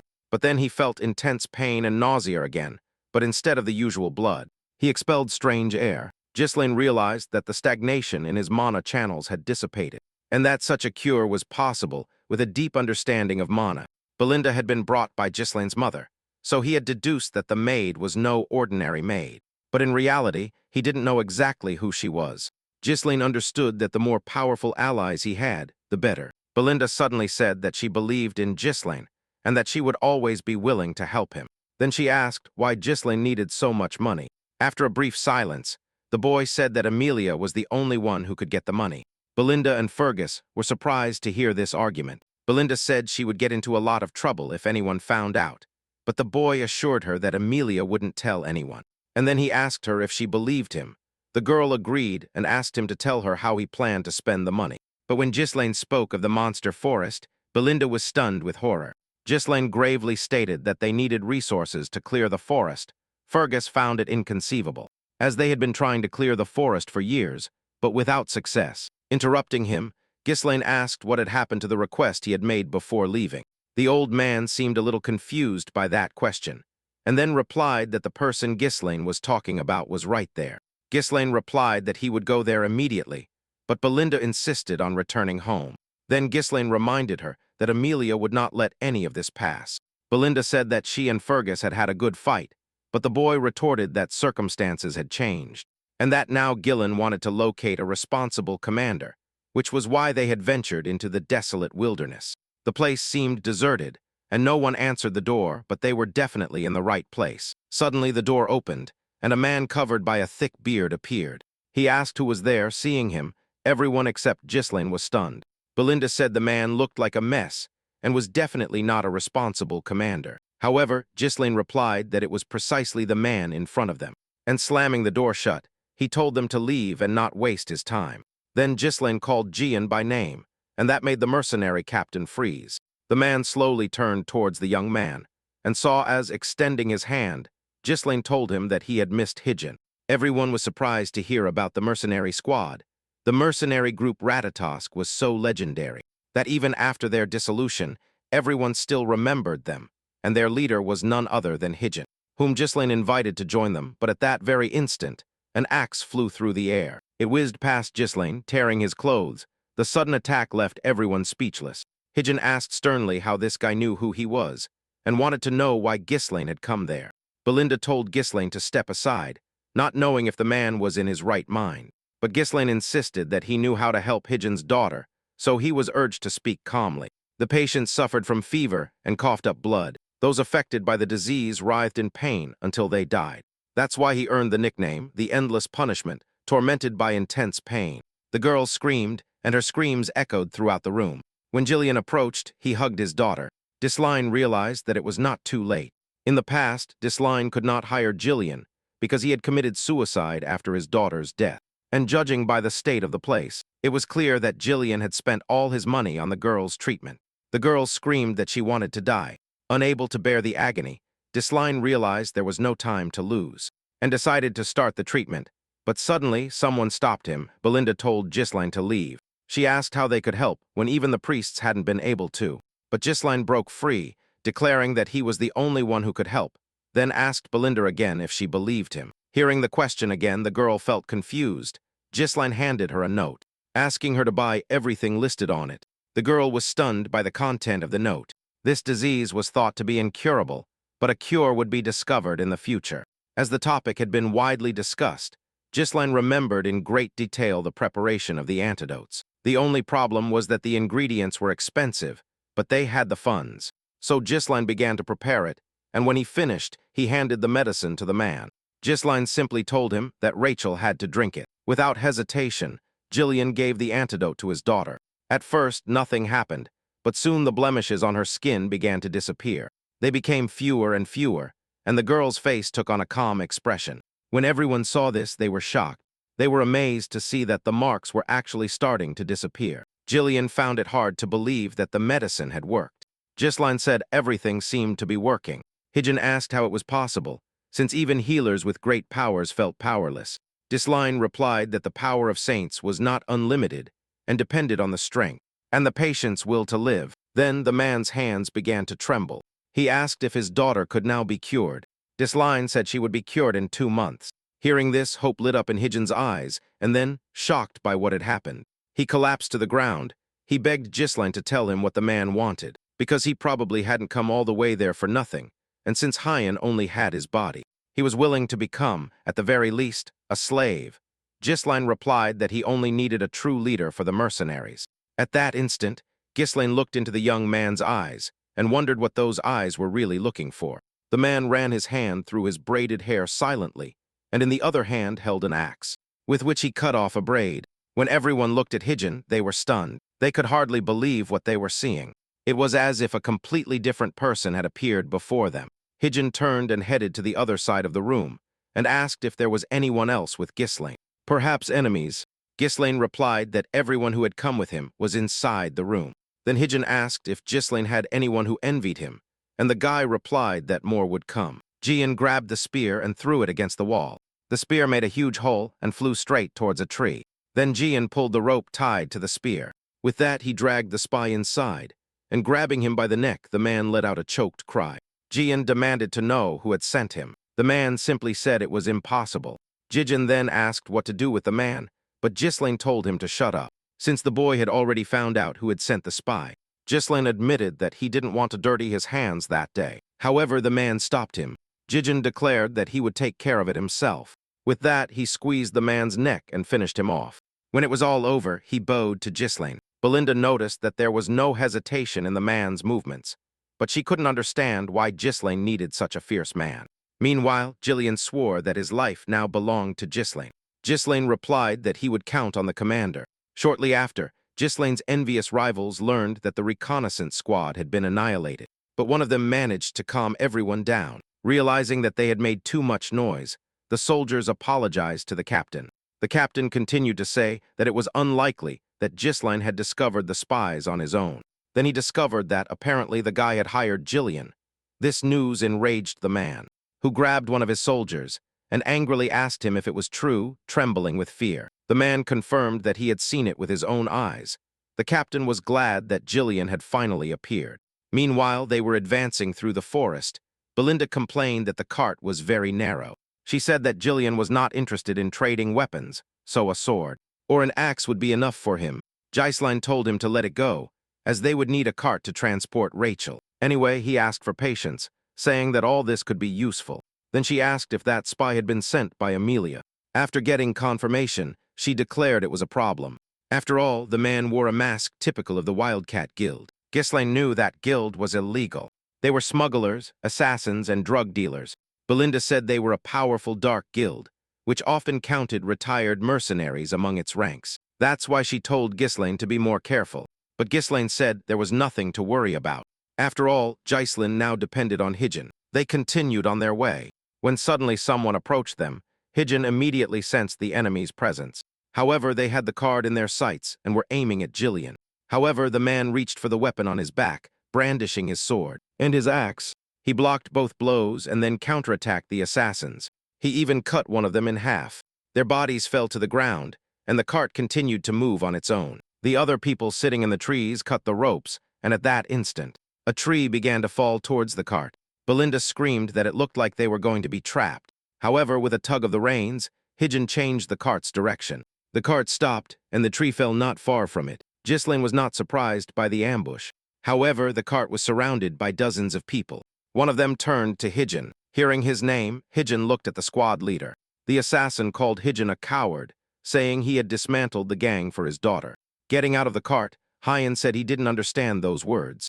The assassin continued, saying that because of Hyan, his life had fallen apart, and that Hyan no longer even recognized his old friend. Hyan remained silent. The commander then assumed that Hyan was pretending not to recognize him, so he ordered his men to join the fray. Ghislaine offered to help, but Hyan refused. As everyone attacked the man, a huge amount of mana began to emanate from him, and in an instant, he wiped out all the enemies. Undeterred, the others continued to advance. Blocking the weapon, Jian used an axe to split the assassin's body. He cut off the next man's hand and struck him in the neck with an axe. He also easily blocked the next assassin's attack, and with an axe blow, he cut off his hand. The captain realized that Jian's strength had not diminished. Next, he ordered the detachment to split up and approach from two sides. In response, Hyan mounted his horse, while everyone watched in confusion. Hyan grabbed the weapon on the horse, and then, brandishing his axe, charged forward. To give more force to the blow, He grabbed the weapon with both hands and attacked several people at once. Then one of the thieves said someone should scare the horse, but without giving them any opportunity. Hyen continued to kill them all. Seeing this, Belinda was a little horrified. At that moment, one of the assassins decided to attack the man from above, but reacting quickly. He covered himself with a shield. The captain declared that Jillian could not interfere in the life of the person he was already destroying, and then swore to kill the man. Jumping back, he attacked the horse. Due to the serious injuries, the animal immediately fell to the ground. When Jillian landed, they tried to attack him immediately, but he blocked the blow with his axe. Then he struck the man's side with his shield. After the blow, the assassin jumped several meters back. He was surprised to learn that Hyen was no longer the leader of the Ratatasks, and demanded to know who he was. If it wasn't Hyen, Hyen replied that he had left the past behind, and that he was now nothing more than Ghislaine's assistant. This only further enraged the assassin. He lunged forward, swearing once more to kill Hyen. And with that, the battle began. Hyen effortlessly blocked the blows with his shield. The assassin spat that, with Hyen out, his squad had fallen apart, and because of him, the assassin had lost his reason for living. Hyen did not respond. He continued to fight silently with the mercenary, but the mercenary was also strong, and skillfully dodged Hyen's attacks. With a quick kick, the man managed to hit the shield. The shield could not withstand the pressure, and a hole appeared in it. He continued, declaring that he had dedicated his life to his unit, giving himself over to it completely, and that Hyen had not thrown everything away to become someone's lapdog. Therefore, the assassin could never forgive his former partner. With that, he looked at Hyen with hatred. With his shield useless, Hyen began to counterattack with his weapon while dodging the swords. The assassin suddenly appeared right in front of him, but Hyen reacted quickly, retreating and evading the blow.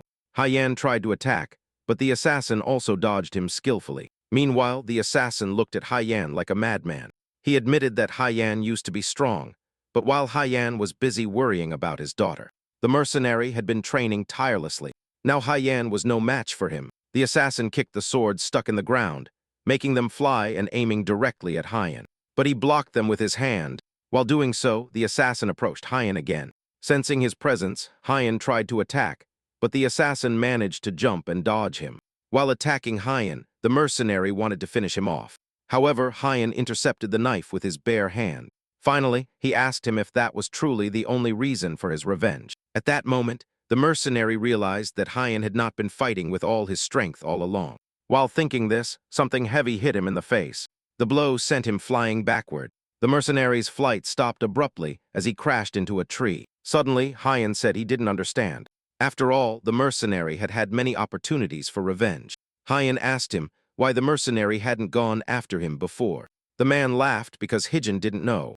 The man said he was the one who had come, but he hadn't found any leader. Only an old man. He was tired of getting his hands dirty with him.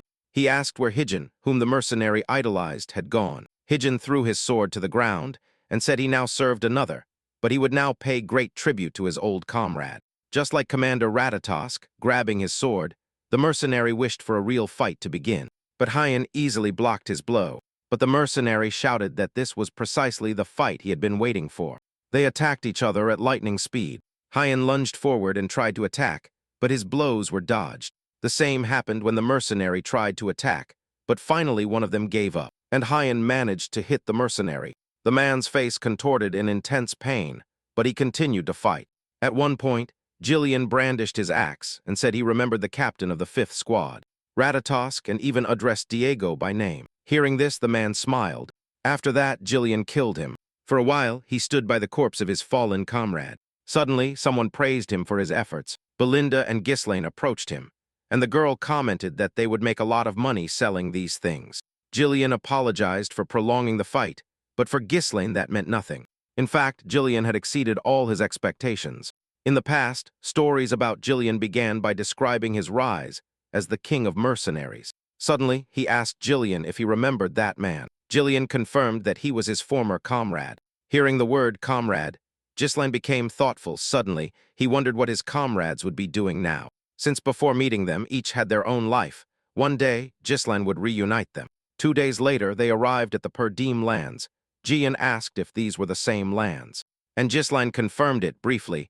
The boy thought it was good to return to something, because in the past he hadn't had that, Jian kept looking at Ghislaine but remained silent. Then Ghislaine asked the man what he thought of his lands, and he replied that they were not bad. And Ghislaine agreed that they were terrible. Hijin had heard that these lands were constantly at war with the barbarians, but everything turned out worse than he expected. Ghislaine wanted to solve these problems, so he asked Hijin for help. The battle promised to be long, but the young man was determined to restore the lands. Suddenly, Belinda saw something ahead and screamed, looking at the horizon. Ghislaine's gaze also filled with surprise. In front of him, he saw the man who was his father. The councils debated the best way to use the available forces, but some believed the Riffolds were useless, as they reported attacking the soldiers. Ghislaine listened to this entire conversation in silence, and with a smile, thought that nothing had changed. Despite being a young knight, he had decades of experience. Then the boy told everyone that they had worked hard, and then turned to his father. His father looked sternly at his son. Ghislaine remembered that, as a child, he was afraid of his father because of his stern expression. But now he understood why his father was like that. It was due to the enormous weight of responsibility his father bore. His father asked Ghislaine where he had been for a week. The boy replied that he had gone to visit the Riffolds.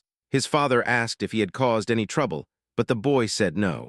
Then suddenly, a man said that Ghislaine had won money in a duel with Cain, and then asked if the young man had already managed to spend it. Ghislaine replied that he had simply gone to settle a matter with Amelia.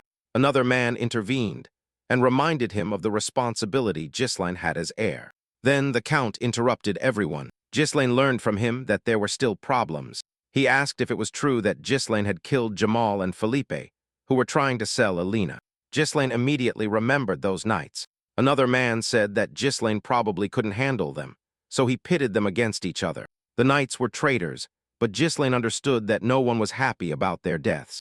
Ghislaine said that was more or less what had happened, and the man was satisfied with his own perception. Suddenly, Ghislaine heard praise. His father said the most important thing was that Alina was safe. Ghislaine was surprised, as it was the first time his father had praised him, so he decided to ask his father for a favor. A man said that if it was about money, it wasn't going to happen. Another agreed that Ghislaine had too many sins in his fury, and listed a list of them for him. And Ghislaine had nothing to respond with, because it was all true. Ghislaine replied that, out of courtesy, he wanted to ask his father for permission, but that he would proceed with the plan anyway. But he refused to tell Belinda about it for the moment. After all, he knew that a leak would cause trouble. He knew that the monster forest housed a place filled with runestones. This mineral was imbued with magic, driving everyone mad for it.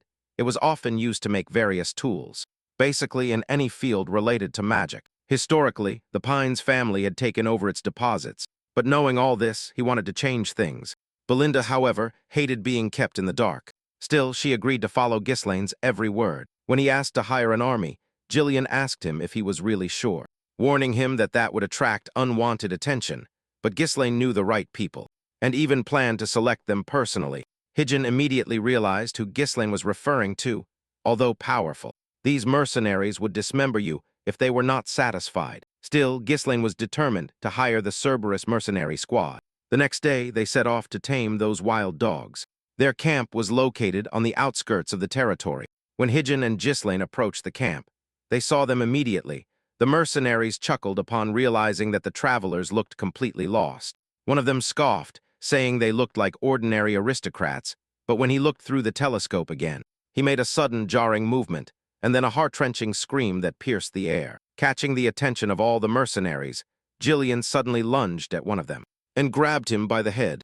He began to crush his head with crushing force, but then, with a quick flick of his wrist, he sent the mercenary flying. Seeing Hijin's strength, all the mercenaries went on guard, sensing that something was not right with the old man.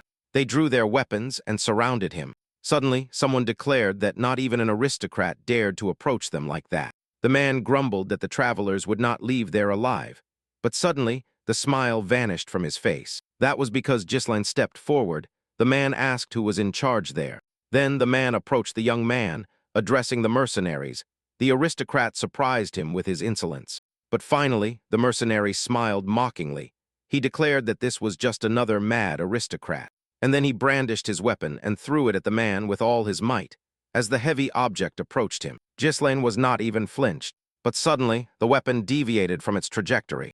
That was because Jian intervened. The man was stunned to see the chain pierced by a sword. Ghislain had a feeling that he would not be received kindly. He told Jian to do whatever he wanted, but not to kill the mercenaries. Obeying the order, the man pulled the chain. The owner of the weapon was dragged with it. With a surge of strength, Jillian threw the man into the air. But then the chain wrapped around his neck. Next, he attacked the mercenary with mana. As the man struggled, others joined the fight, but Jillian grabbed the man's body and threw him at the mercenaries charging at her. They all fell in a heap. Once this was done, Jillian turned his gaze to the remaining men, and upon meeting their gaze, the others froze in terror. Dismounting from his horse, Ghislain demanded to know how much longer he would have to wait. He insisted that they finally bring the boss. Suddenly, a guy chimed in, saying he had been sleeping soundly before all this. Kor introduced himself and asked what Ghislain wanted.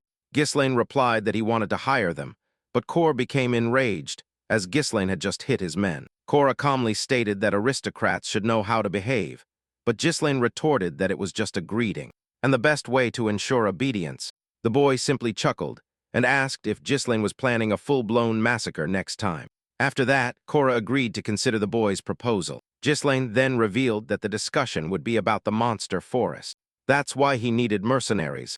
Cora demanded to know who Ghislain was to dare to enter his territory, so Ghislain introduced himself, and as soon as they knew his identity, the mercenaries fell silent and then all burst into laughter, declaring that his antics no longer surprised them.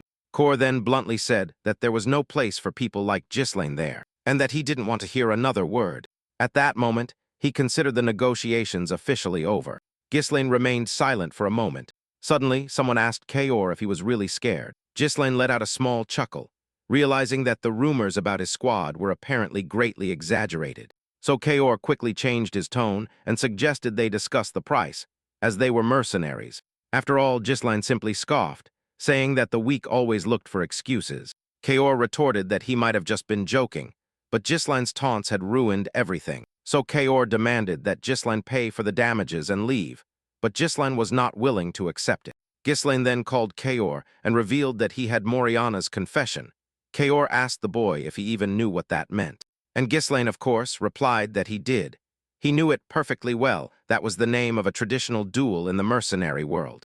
The combatants had to fight without mana, with their dominant hands tied. The fight took place inside a circle, and leaving it was not an option. Many times, both participants ended up dead. Ghislain knew that the loser had to obey the winner. He challenged Kaor to a duel. Hygiene was surprised. Ghislain wanted to follow mercenary customs. Refusing a duel was dishonorable, so Kaor could not back down. As they waited for his response, the tension in the room became palpable. Finally, Kor declared that if the master wanted a mercenary-style recognition, they had to respect his choice. In a short time, everything was ready for the fight. After bandaging their hands, the opponents entered the circle. Hygien watched silently as the mercenaries roared in support of their leader. Kor told Ghislain that, even though the boy had learned some tricks, he would not win, and that there was no turning back. Suddenly, Ghislain was pushed forward. He didn't expect it. Kora pulled the boy closer and informed him that he had already won 5 times this way. Ghislain pulled back and declared that 5 times was not enough. Next, he also pulled Kora towards himself and Kora replied that he had won like this hundreds of times. The moment they heard the starting signal, their attitudes changed. In an instant, they lunged with their swords aimed at each other's throats. Dodging the imminent attack at the same time, looking at Ghislain, confusion was evident in his eyes. He didn't expect such a reaction from a mere aristocrat. Their attacks were identical every time one tried a direct attack. The other blocked it, trying to make Ghislain lose his balance. Kor pulled the boy's arm, but despite his provocations, Ghislain remained firm, and when Kor tried to attack from behind, Ghislain dodged him just in time. After that, Ghislain immediately tried to attack the mercenary leader, but Kor also managed to dodge him. Then Kor decided to kick his opponent. Ghislain reacted, blocking the attack with his own leg, but in the next instant, after blocking the attack, he felt a sharp pain in his leg. Kor realized that the guy was doing well, but it was strange that he had won hundreds of times when even winning once was difficult. After the attack, he told G.I. Talon that if a guy wanted to show off, he'd better present something plausible. The crowd roared, cheering for Kaori and demanding that he kill the aristocrat. But when Jillian cast a menacing look at the mercenaries, they immediately fell silent. After subduing the mercenaries, the man continued to observe, reflecting on how the fight was going badly for Ghislain. The circle was too small even for one person. and mana was out of bounds. So it all came down to each person's weight and physical abilities. Their tied hands further restricted their mobility. And Ghislaine could barely block Kor's attacks, meaning Kor could easily take the initiative in the battle.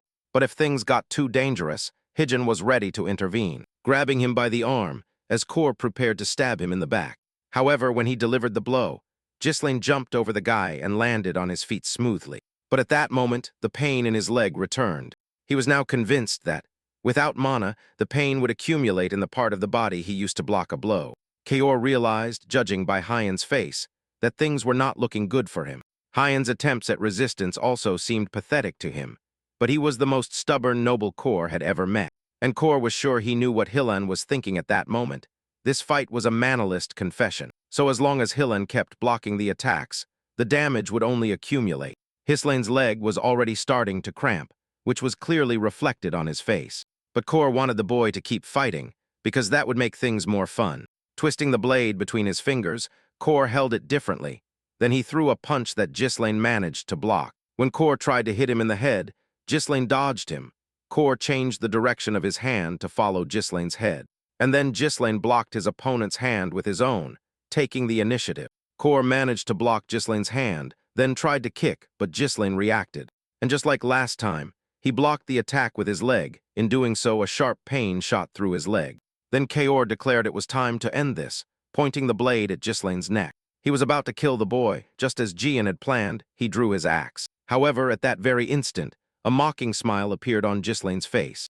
Unexpectedly, he managed to dodge Kaor's blow, then he changed his stance, ready to attack. It was then that the first blood was spilled in the duel. Seeing the wound, Kaor froze for a moment. Everyone was equally stunned to see it. Kaor struck and tried to attack again, but Ghislaine dodged him. He tried another blow, but the guy also dodged it.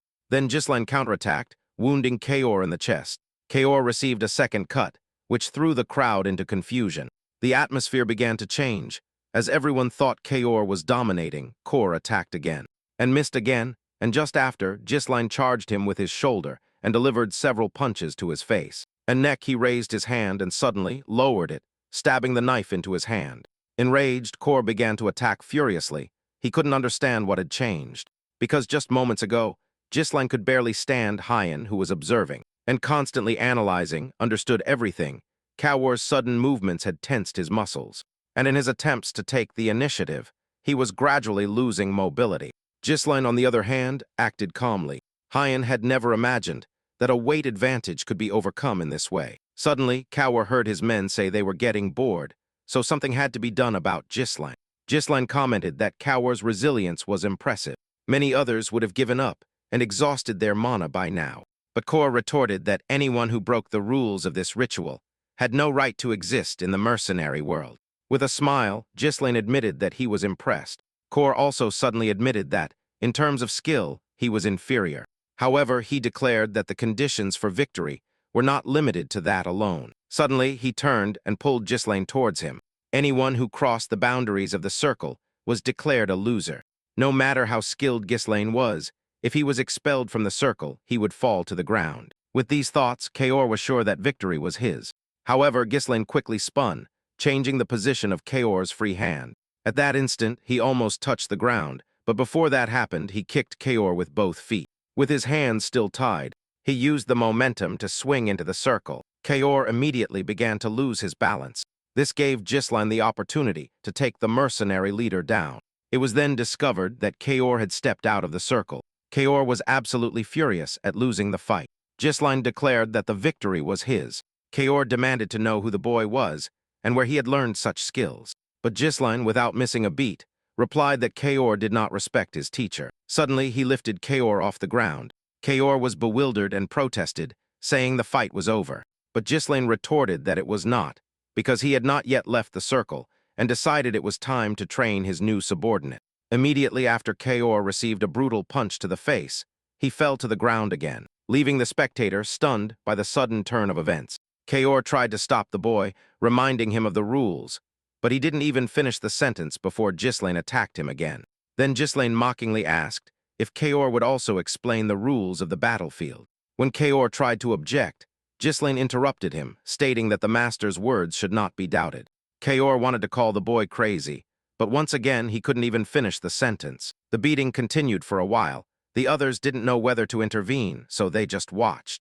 Then Kaor shouted, begging Ghislaine to stop as if he had heard him. Ghislaine pulled Kaor towards him and lifted the man off the ground.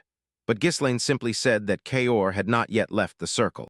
Kaor looked directly at Ghislaine, and then turned to his people and ordered them to kill Ghislaine. Without hesitation, they drew their weapons, ready to carry out the order. But just then they saw Jillian standing in front of them. He declared sternly that he would kill anyone who dared to lay a hand on Ghislaine. Everyone trembled with fear, frozen in place. Seeing this, Kor realized how serious their situation was. Trembling slightly, he turned his head to the side. He met Ghislaine's gaze, a silent challenge to proceed, just as the boy threw another punch about to reach Kor. This one gave a wry smile. It was as if Kor had stopped resisting and was simply taking the blows. At that moment, he remembered how cowardly and pathetic other nobles were. As soon as he intimidated those arrogant narcissists, they immediately prostrated themselves at his feet, and Kor greatly enjoyed emptying their pockets. This is how he earned his reputation as a rabid dog, flaunting his strength. But now he couldn't understand how he had messed things up so badly with the rebellious Ghislaine. The ground was slippery with blood, and Kaor lay motionless, which deeply worried his people. Ghislaine then wondered if that was enough. Suddenly, he turned to the nearby mercenaries and ordered them to bring bandages and compresses. He explained that if Kaor did not receive help, he would die. Hearing this, the mercenaries came back to reality, ready to follow Ghislaine's orders. Silently, Ghislaine looked at the young man again. He assessed the situation with a stern gaze. The mercenaries immediately obeyed Ghislaine's order. In the mercenary world, the fist spoke louder than any law, and Ghislaine knew how to assert his authority in the most effective way possible. When Kor finally approached Ghislaine, he handed him a paper and pointed to the document. He told Kor to sign it. At first, the mercenary did not respond. He just stared at Ghislaine. Then he simply clicked his tongue in annoyance and signed the document. Once this was done, he carelessly handed the paper back to Ghislaine. However, Ghislaine did not like Kor's attitude when he saw it. He found it disrespectful. Kor involuntarily turned his head and asked Ghislaine to take care of them. Ghislaine agreed, grabbing Kor's hand. This instantly frightened the man, who was already battered.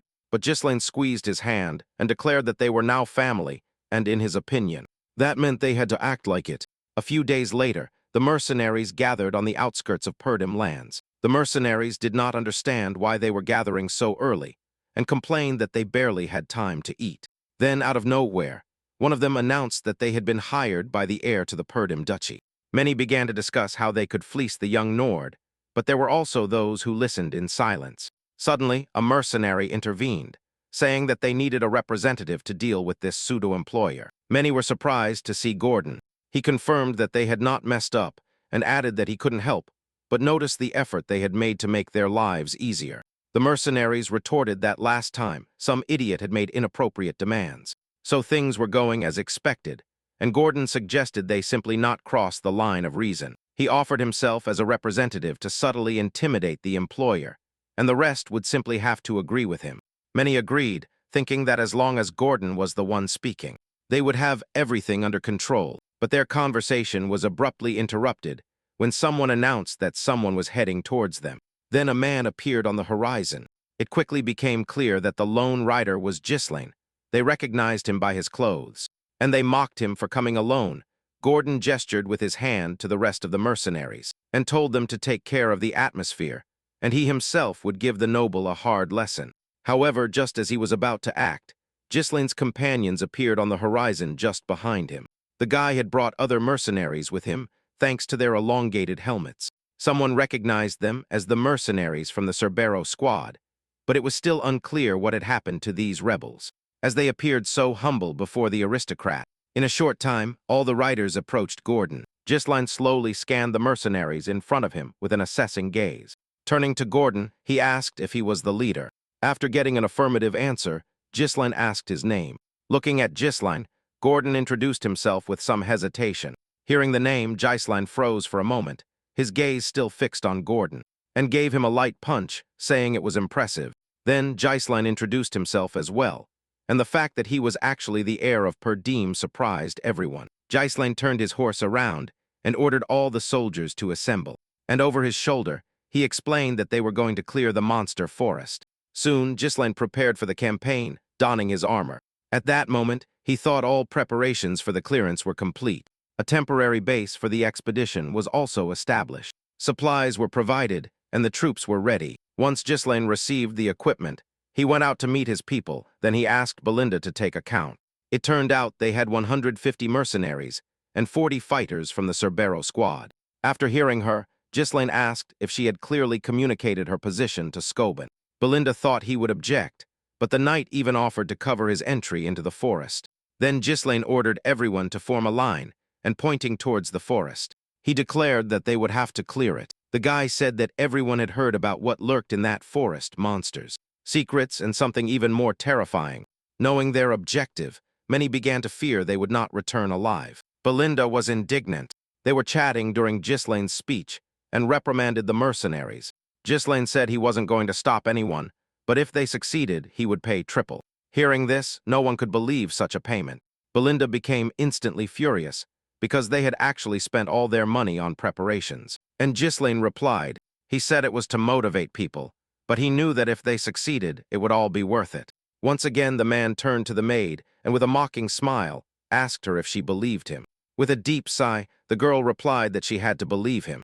Kor also chuckled, pointing out that the promise was ridiculous, and it was unclear how Ghislain would get out of it. Then Ghislain shouted loudly, addressing his soldiers and pointing towards the forest. He ordered them to retreat. Soon everyone got to work clearing the forest. There was a lot of work, so even Ghislain got his hands dirty, and after cutting a log, he gave it a strong kick to bring it down. He was excited to see sunlight finally pierce the canopy. Turning to his team, he ordered them to continue clearing the path. Ghislain recalled reading in the old dolphin notes that the forest was incredibly vast, and that one day it would be possible to drive out all the evil spirits from it. But at that moment, the priority was money and opening a direct path to the deposit, and thwarting the greedy desires of the envious was absolutely crucial. Kor realized that even Ghislain had decided to get his hands dirty and cut down trees. The mercenaries didn't know if he was setting an example or just showing off. Hearing their chatter, Belinda snapped at them again, ordering them back to work. She was clearly annoyed by how the mercenaries treated the work and Ghislain. Then she asked Ghislain why he was working personally, especially considering he had hired so many people. As they might start to look down on him, Ghislain dismissed it, saying it didn't matter that the more hands there were, the faster the work would be done. Belinda didn't argue, but she realized that it seemed like Ghislain didn't know absolutely everything about that place. Kor chuckled and commented that the lady was worried about the boss, and that they were just dogs leading him to hell. At that instant, Hyan abruptly turned and hit Kor with the piece of wood he was holding. Hijin continued walking, and Kor indignantly asked the other men if he was looking for a fight. As he watched them, Ghislain thought that everything had gone smoothly so far. Delpine, who had conquered the kingdom first, focused on conquering this very forest. At first, Ghislain hadn't understood why Delpine had chosen to focus on this particular place, but he had discovered the fossils thanks to the notes, and had been able to prepare for today's expedition. But at the same time, this calm made Ghislain begin to worry. He only had knowledge, not experience, so he told everyone to stay alert. He also said that because the forest ahead was getting denser, and little by little people started to spread out more as it got darker. One mercenary thought it was already night, while another claimed that the forest was not as scary as people said. They insisted that it was probably just rumors, but while they were chatting, Gordon stopped looking ahead. Surprised, after a brief silence, he finally turned to the others. Gordon reminded them of the obvious. He had felled a large number of trees to get here. No one understood why he said that, but everyone confirmed his words, so Gordon turned to them and asked them where the way back was. As soon as they heard his question, their faces instantly darkened. At that moment, Ghislain's voice took over, ordering everyone to prepare. As soon as he said that, all the soldiers drew their weapons, but some did not react, simply asking why everyone was so tense. Ghislain turned to Gordon and told him that if he stayed there, he would die. Frowning, Ghislain told him to back away slowly. Gordon did not argue. Still holding the trunk, he began to turn. At that precise moment, he accidentally hit the trunk against a nearby tree. Startled by the loud crack, he dropped the trunk and crouched on the ground. The other soldiers also flinched and called Gordon an idiot, but Gordon was the most terrified of all and turned sharply towards the trees. However, nothing happened, and no other sound broke the silence, but the others were already on high alert. Sensing that something strange was happening, Ghislaine remained silent, observing, waiting to see what would happen next. Even in such a tense situation, some were still overconfident. A mercenary scoffed, saying the client was startled by any noise.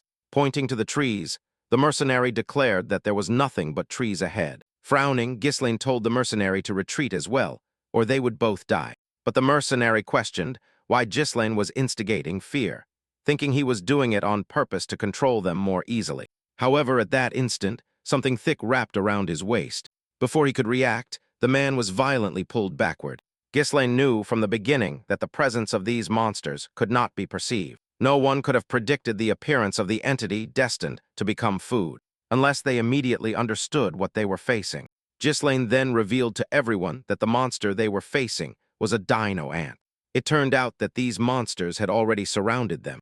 Terrified by these monsters, the mercenaries tried to escape immediately. Everyone feared becoming their next meal, so they tried to flee desperately. Without taking their eyes off the people, the monsters threw their branches at them. In an instant, several mercenaries were caught. They were dragged directly into the monster's open maw. The only one they couldn't catch was Gordon, who miraculously clung to a rock. One of his companions ran to him and told him to hold on tight while he tried to cut the branch.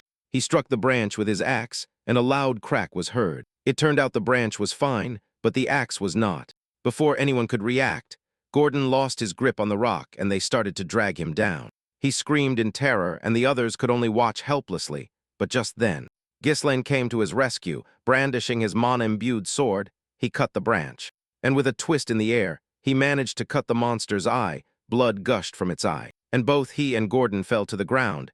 Everyone watched Ghislaine's actions, and quickly realized that the monster's eyes were its weak point. Ghislaine then roared, ordering everyone to wake up. He ordered them to gather and raise their shields, forming an impenetrable wall against the vines. Ghislaine ordered them to focus on defense and await his next orders. Acting swiftly, everyone immediately prepared their shields. Meanwhile, Ghislaine found Koi and demanded to know where the oil lamps were. Once he confirmed that the lamps were there, he ordered them to be thrown at the monsters to set them on fire. Meanwhile, the soldiers were starting to panic under the monster's relentless gaze. Waiting for the perfect moment, Ghislaine finally gave the order to throw the lamps. At his command, they threw a barrage of lamps at the monsters, but to their surprise, the monsters used their vines to swap them. They took the lamps away. The mercenaries were stunned, realizing that at this rate, they would never manage to set the beasts on fire. As the last lamp fell, the monsters counterattacked, throwing their vines at the people. But just then, Ghislaine sprang into action and easily cut the approaching vines. Belinda didn't stand idly by either. Aiming, she brandished her daggers and threw them directly into a monster's eye. Ghislaine then ordered Belinda and Hyan to help Cerberus prepare for another barrage of lamps. Ghislaine would take care of drawing the monster's attention. Belinda was worried about him, so she told the boy to be careful. As countless vines lunged towards him, Ghislaine cut them with ease. But the monsters kept attacking, forcing Ghislaine to keep moving to avoid being caught. As he advanced, he realized that the monster had legs. Everyone was surprised, thinking Ghislaine would be trampled, but Ghislaine reacted instantly and easily cut off the monster's leg. Then he jumped and struck the monster right in the eye. While he was busy with one, everyone else surrounded him. Belinda turned to the soldiers and ordered them to throw the lamps. Everyone reacted quickly, throwing the lamps which the monsters could not catch this time, which instantly burst into flames. The mercenaries were excited to see that they had hit the mark. Ghislaine turned to them and told them not to stop, to keep attacking. Shortly thereafter, the entire forest was engulfed in flames. The mercenaries were stunned that they still managed to defeat the monsters, but at the same time, they feared that the fire would spread throughout the forest. Gordon was also delighted that the wooden monsters were unable to defend themselves from the fire. However, Ghislaine warned them not to let their guard down, because it was not over yet. And then he added that now the monsters would reveal their true form. As soon as he said that, steam erupted from nowhere. Seeing the steam, everyone immediately assumed that the monsters had managed to put out the fire. Meanwhile, Belinda and Hyan approached Ghislaine. When Belinda asked what was happening, the boy explained that only the monsters' shells were immune to fire. And when the fire reached their watery core, steam erupted, revealing their true forms. The monsters opened their mouths and shrieked, seeing that the monsters were still alive. The soldiers were terrified. Ghislaine caught the soldiers' attention, raising his sword, and telling everyone to grab their weapons. He abruptly lowered his sword and dispersed the steam. Ghislaine added that the fight was about to begin, and then he himself charged forward. When everyone saw him bravely charge, they were stunned with surprise. They thought it was easy to say that fighting these monsters was easy. However, Kaor charged with the Cerberus, rejoicing that they could finally join the battle. Gordon even saw his maid run to the front, worried about Ghislaine. At that moment, Hijin asked the mercenaries why they had frozen, and he firmly told them that that was Ghislaine's order, which meant they had to trust and obey. Hearing this, the mercenaries were surprised, but then decided to join the fight too, believing that Ghislaine would still find a solution, since the monster shells had burned. Ghislaine said that they could survive without mana. He told his men that in front of them were only giant scarecrows, which could be destroyed with a single blow. The next few hours were chaotic. Ghislaine understood that uncertainty would lead to death, and his task was to dispel doubts among those who followed him. So he advanced relentlessly, to instill in people a faith capable of turning the impossible into the possible. When the last monster fell, everything instantly became silent, everyone breathing heavily, whispering about how they had defeated those monsters and what would happen next. Without turning to the soldiers, the sound of heavy footsteps was heard, and instantly, all the soldiers lined up behind him. Ghislaine said that even at the entrance of the forest, there were many monsters. Hearing this, everyone became frightened, but Ghislaine simply told them to trust him and follow him. The mercenaries were completely stunned, impressed by Ghislaine. Then they moved forward, hacking their way through the forest. Monsters, they simply fought him. After each skirmish, Belinda tended to Ghislaine's wounds. Suddenly, they stumbled upon a monster that looked like a giant rat. Seeing this, everyone panicked, wondering when the monster encounters would end. But Kaora and Hijin were not even fazed. They charged forward, taking the lead. In an instant, Kaora closed the distance and cut off one of the rat's legs. The rat stumbled. Hijin quickly covered his fangs with his shield, and Ghislaine delivered the final blow. Ghislaine asked if everyone was all right, and they confirmed it. Then, a mercenary shouted at the others to stay close to their employer if they didn't want to end up dead. Hijin pointed out their good progress, and Kaor chimed in. Practice makes perfect. After another quick fight, Ghislaine ordered everyone to keep chopping down trees. But among them, one mercenary was absolutely terrified. He looked at the others and thought, these people are crazy. Before long, the mercenaries reached a lake. Seeing the water, everyone rushed towards it, but Belinda was unsure if it was safe. Ignoring her, Ghislaine thought everything was going as planned. So far, this lake was the main landmark on their way. So they decided to camp there, chatting amongst themselves. The thieves realized that the last 2 nights had been unusually quiet. When Mano suggested everyone leave silently, the mercenaries were outraged. He tried to explain that it wasn't worth risking their lives like that. Life couldn't be bought with any amount of money. Gordon retorted that according to their employer, leaving now made no sense, but Mano was furious because everyone believed the guy. He assumed that Ghislaine only wanted to win their favor by forcing them to clear the forest. Another mercenary pointed out that they had already received an advance and that a mercenary's job was to do what they were paid to do. Mano gave in. Ghislaine fought well, but he still believed they had just been lucky. He was convinced that, when things got too dangerous, Ghislaine would use them as cannon fodder. Everyone fell silent. Mano intended to continue sowing discord, arguing that trying to defeat the monsters on their own would be suicide. But suddenly a mercenary spoke up, saying that without their employer, they would have died long ago. Then he pointed to Ghislaine.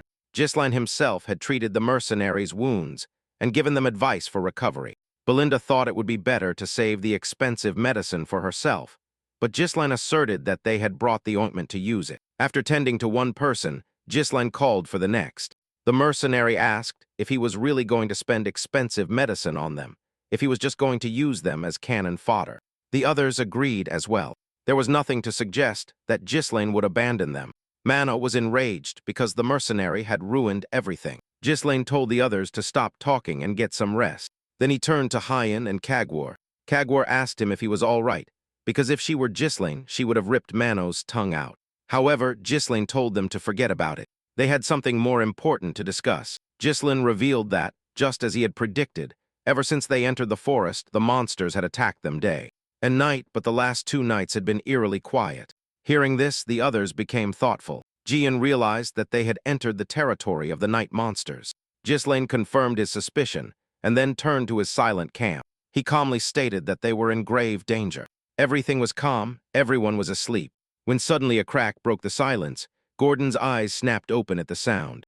He saw a lamp flying directly towards him. He reacted instantly, rolling to avoid injury. But then he saw and felt something on his shoulder.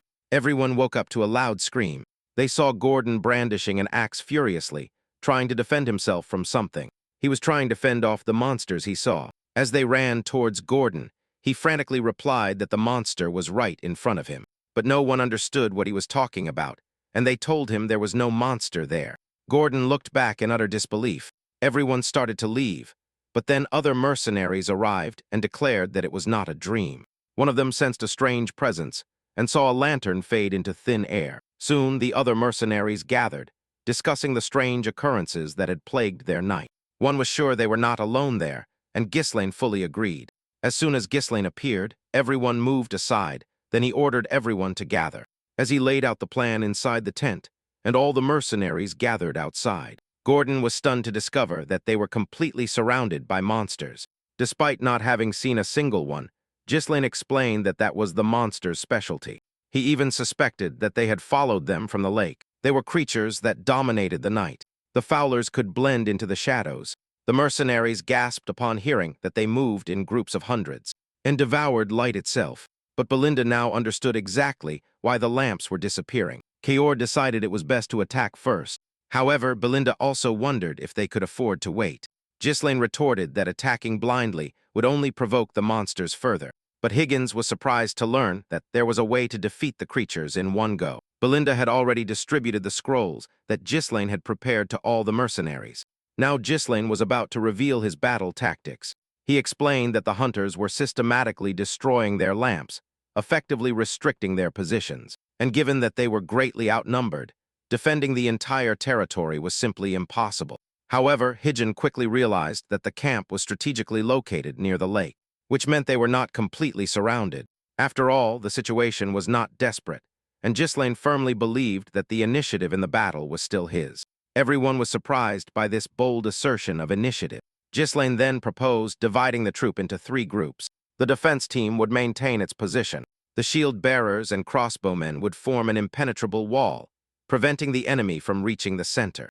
At that precise moment, the combat unit would concentrate its forces and launch a devastating attack from the left flank. Converging with the central forces, Kaur thought that if the center maintained its plan, it might work, but suddenly, Belinda interrupted everyone, reminding them that, according to Ghislaine, attacking in the dark was futile while fighting these monsters was a moment of tension.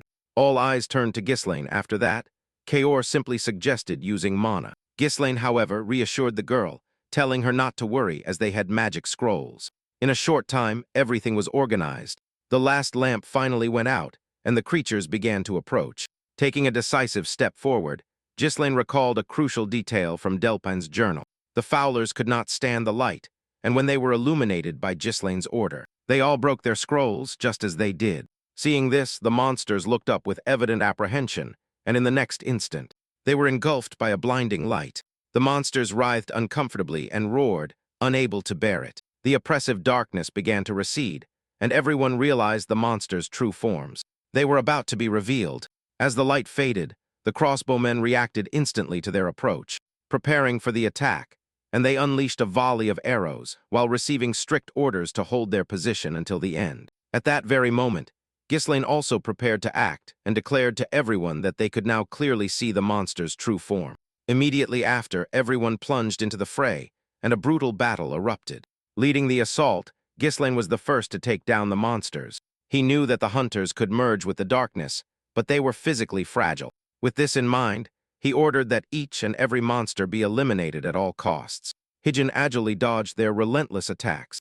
However, meanwhile, there were simply too many for him to handle alone. But Belinda was there, ready to cover him.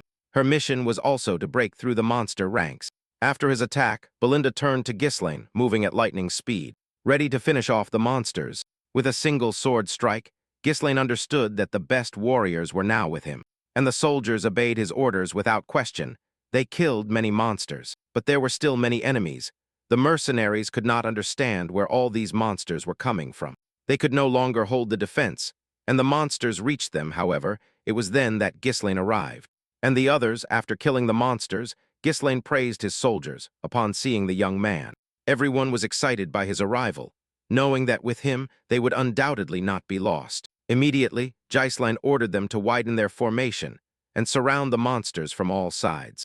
Under enemy pressure, the hunters began to try to escape. Seeing this, the mercenaries were surprised. Gisline frowned, realizing that the hunters had not expected an ambush. They were smart, so he ordered Belinda to find their leader, who must have horns on his head.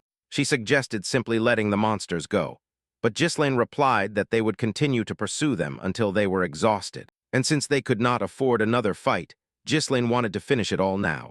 Hearing this, Belinda was silent at first, as Gisline had changed so much. But she quickly recovered and accepted the order. He threw a hook that snagged on a tree branch.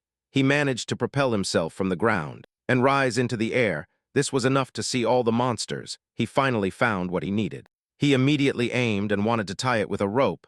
Thanks to his accuracy, the rope wrapped perfectly around the leader's neck. And hearing this, Gisline prepared to kill the leader with a swift move. The blow was severe.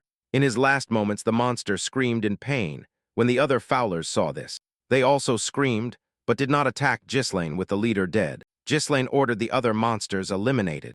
Everyone charged forward, not wanting to yield to anyone in military merit. And the fight continued until dawn. Only then did Gisline take down the last fowler. Everyone fought well. Upon hearing of the victory, everyone cheered with joy. Everyone was very happy with this victory. Those closest to Gisline asked if he was all right. Gisline also praised them. He also ordered the Cerbero squad to scatter the monster corpses around the camp, to scare away other monsters. Jillian explained to Cor that if the Fowlers were one of the most powerful creatures, then that's how they protected themselves. However, Cor was annoyed, because Jillian was treating him as if he were stupid. Gisline reflected that they had already been in the forest for over 10 days, and now that they had defeated the hunters, all that remained was to reach the ruins. With that thought, he contemplated the sunrise, but he couldn't believe that was the end of their journey. Belinda then reported that 3 people were missing, but the Cerbero squad had suffered no casualties. Smiling, Cor said that, coming from a commander like that, it was no wonder. However, it was unclear where the 3 people had gone. Gordon realized that Manos had disappeared, but they hadn't found any corpses either. Another mercenary said that escaping a fight was entirely in keeping with Manos' spirit. In fact, he wasn't even surprised. The mercenaries told Manos that if they hadn't run away, they would have severely died in that battle. And when the others wanted to slow down, Manos said they had to run faster while the others distracted the monsters. But at that instant, everyone stopped. They ignored Manos' words, and that annoyed the mercenary. But finally, one of them managed to raise his hand and point into the distance. As Mano turned, he saw a huge monster staring intently at them. Mano was horrified to see it, after all. It was the largest monster he had ever seen. Without taking his eyes off it, meanwhile, Gisline's team continued to advance. Cor was suddenly surprised to see everyone working without question. After all, Hijin annoyed Cor again. Cor said it would be a shame for the mercenaries to be dismissed at the end of the mission, but Gisline asserted that he would hire them as his personal guard. It was believed that mercenaries could not defeat a regular army. However, thanks to their recent experience, then Cor's men arrived and reported that they had scattered corpses everywhere. Cor observed that it seemed to be working, as they had not encountered any monsters yet. But Gisline was constantly on high alert and hoped his concerns were not in vain. At that moment, Belinda approached him. She had to report if there was anything ahead, and it turned out that she had indeed discovered something. Hearing this, he immediately ordered everyone to advance as quickly as possible. And so, without further ado, they reached their goal. Seeing this, the mercenaries were speechless. Gisline calmly stated this was the objective of their mission. In front of them, at last, Cor was surprised to find something so precious there, and Hijin reminded him that every detail had been meticulously planned. Belinda asked how Gisline knew. Many could not believe that they had seen runes in such quantity, but suddenly a man appeared before them, declaring that they would not pass. Jian was suspicious upon seeing him. The man after that collapsed, leaving the mercenaries worried. They recognized Manos and ran towards him. However, Jillian immediately stopped them, and then the guy told everyone to step back. With that, smoke began to dissipate in the area. When the smoke cleared, everyone saw countless bones scattered on the ground. Witnessing such a spectacle, everyone was shocked and wondered what could have happened there. Everyone felt apprehensive, and Gisline said they would have to sweat to get those stones. After all, judging by the size, behind this was a very powerful monster. However, Gisline did not remember anything about this being mentioned in Delpin's journal. He turned around intending to give an order, but Ghislaine didn't have time to finish speaking, because he saw a huge python staring intently at him, without giving anyone time to react. Ghislaine ordered everyone to disperse. At that instant, Ghislaine had already charged forward. However, jumping over the snake's body, he propelled himself with his legs and attacked its head directly. However, it turned out that this powerful attack left very few marks. Everyone was surprised that not even magic could penetrate its scales. Meanwhile, the python tried to swallow the man again, but Ghislaine responded with its poisonous fangs spraying venom everywhere. Seeing the venom, Ghislaine managed to dodge the splashes. However, when he turned to the python, he saw that it was about to attack. At that moment, he managed to react and block the blow, but the python still immobilized him on the ground with its tail. Seeing this, Belinda began to worry about the young man. The snake continued to writhe its body. The mercenaries became cautious and tried to dodge its blows. Belinda and Gillian also helped people escape. The only sounds reaching Ghislaine were the screams of the mercenaries trying to escape. He now understood who owned those stones, but he hadn't expected the owner to be a real python. Pythons usually stayed deep in the forest, but now he knew they wouldn't stop. After all, if they retreated now, the whole journey would be meaningless. Ghislaine told the python not to interfere with him after awakening his mana cores. Ghislaine prepared for battle. The python did not attack violently, but the boy managed to dodge it, evading its jaws. And then he managed to cut off one of the snake's eyes. However, as soon as he did, the python tried to attack him with its tail. In response, but the snake's weight was too much for him. At that instant, the python continued to attack, but Ghislaine managed to block the attacks each time. He didn't care how remote his chances of winning were. After all, his sense of duty would not allow him to stop this important battle. At that moment, all eyes were on Ghislaine. Everyone watched intently as he alone. The fight quickly exhausted the young man's strength. However, he and the python remained motionless. Ghislaine knew that his mana would run out before he could kill the snake. Then he heard voices behind him. Everyone approached Ghislaine. Belinda urged Ghislaine to retreat, promising him that they would take care of the python. But Ghislaine ordered them to stay back, which surprised everyone. They asked him confusedly why he had said that. Ghislaine also asked what that meant. Ghislaine explained that he could not protect them from that type of monster now, and that he could also not afford to lose them all when asked about him. Ghislaine said that he could face the python alone. Belinda realized that the mere fact of being alive was already a miracle, but she didn't understand why Ghislaine was trying so hard. At that instant, the python opened its mouth again. When that happened, Ghislaine shouted at everyone to run, but to his surprise, Ghislaine didn't expect the mercenaries to defend him. Then they told him they would fight together. The mercenaries declared that they had never known a noble employer like Ghislaine. Kior also suggested simply killing the snake to keep all the treasures for themselves. Hygeon offered to distract the snake and create a gap in its defense. Everyone asked him to trust them. Hearing this, Ghislaine remained silent. Then, to everyone's surprise, he began to list the snake's advantages. It was huge, venomous, had hard scales, and if they failed their attack, they would die instantly. Belinda was moved by this. Ghislaine continued to say that the snake now had a wound, and one of its eyes was damaged, and that after this expedition, they were obliged to return together. Hearing this, the mercenaries' fighting spirit ignited, and the soldiers maintained their defense. Kaor managed to wound the snake at that moment of pain, before the snake had time to orient itself. Ghislaine had already aimed for its second eye. The python had no time to react. Ghislaine knew that, even with a perfect strategy, things could go wrong. But if he gave up, everyone would die, and he could not afford that to happen blinded. The snake lunged upwards, determined to finish what it had started. It had a great responsibility, because he knew the future, but at that moment the python swallowed the man whole. Seeing this, everyone's heart sank for Ghislaine. However, a sword immediately pierced the snake's skin. As it began to move, and thus, Ghislaine, covered in venom, managed to escape the snake's jaws.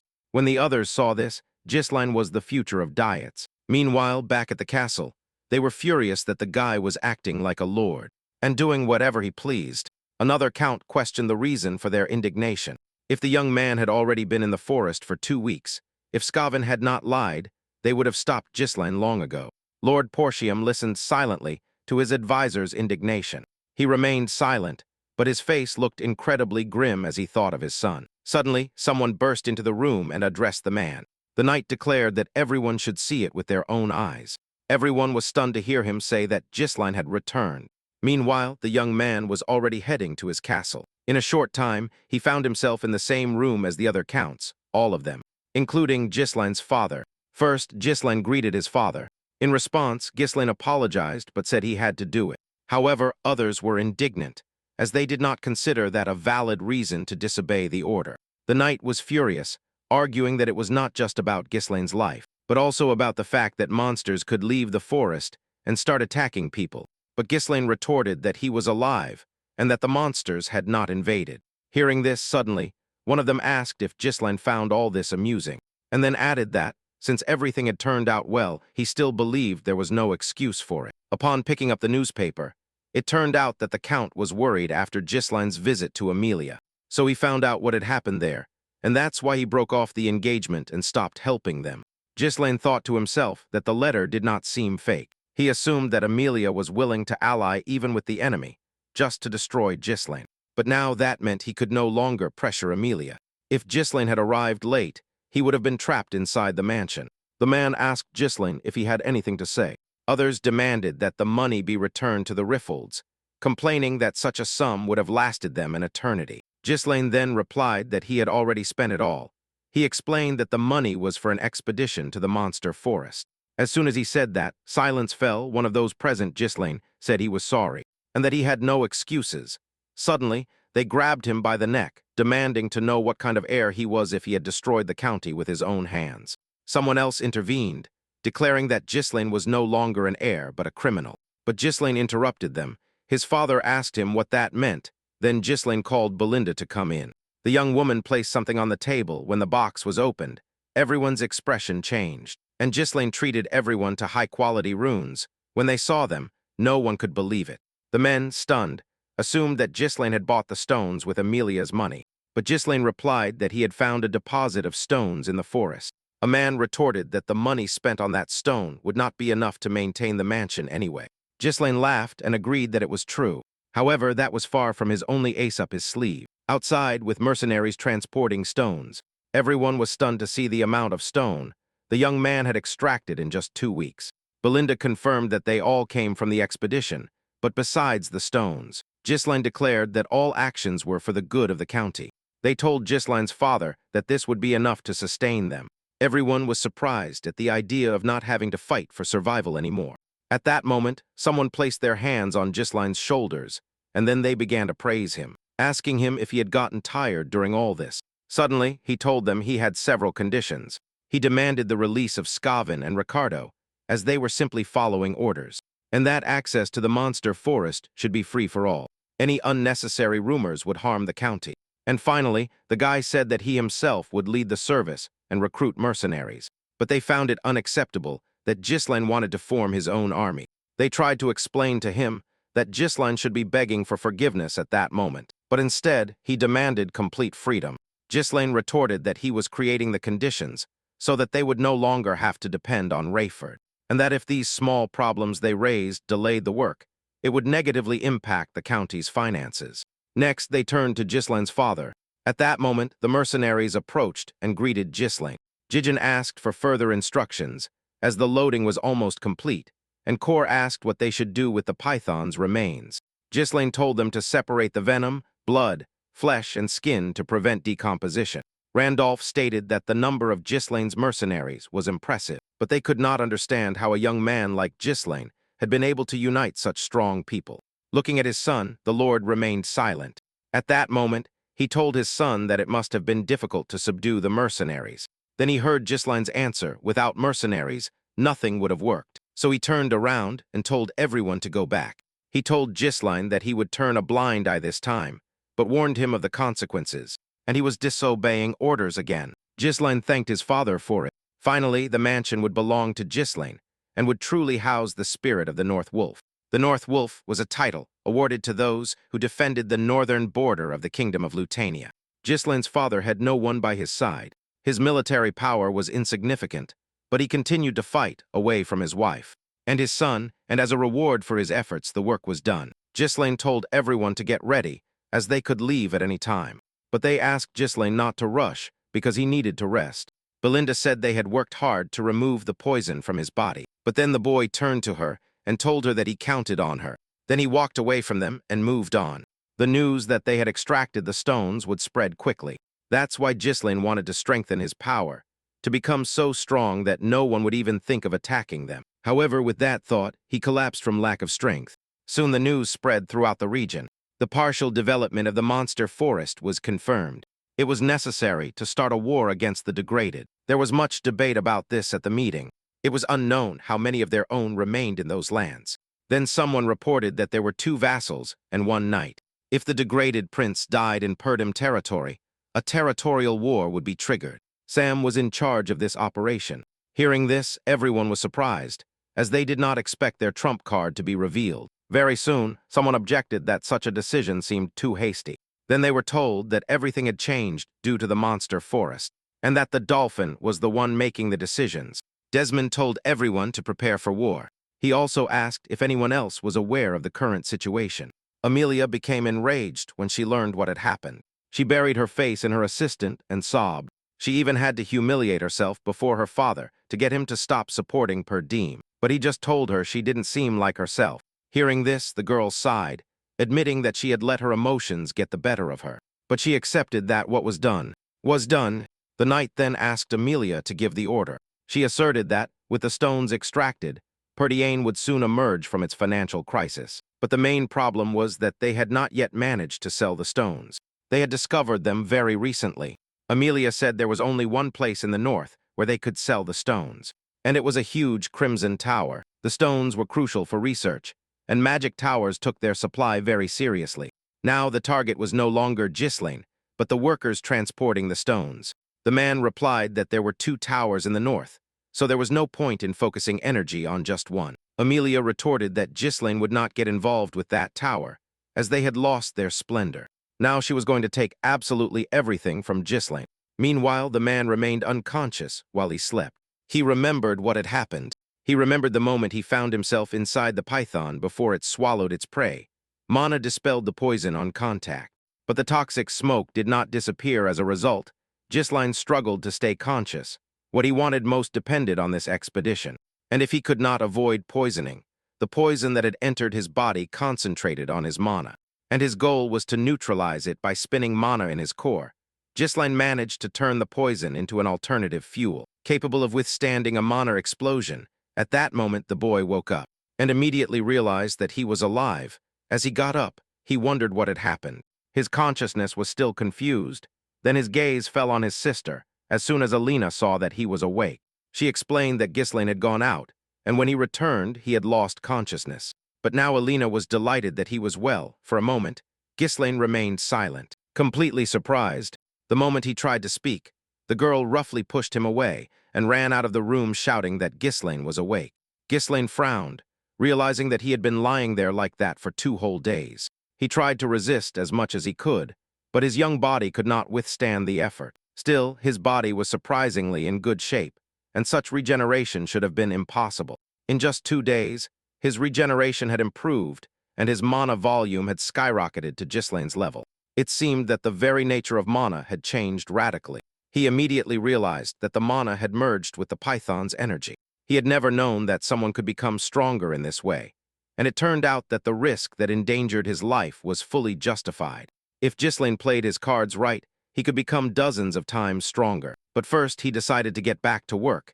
In 2 days, everyone should already know about the stones. So Ghislain decided that he needed to urgently gather some mercenaries. Just at that moment, Ghislain told Belinda to come in, but it wasn't just Belinda who entered. His father was right behind her.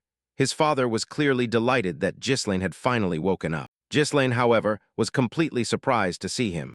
The man continued to explain that Belinda had told him everything about his fight with the python, and he was relieved that Ghislain was safe. Belinda was still worried, given the suddenness of his loss of consciousness, but Lord Purdom interrupted them and told Ghislain that they had to talk. It turned out that he had a request to make of Ghislain. Ghislain was quite surprised to hear it.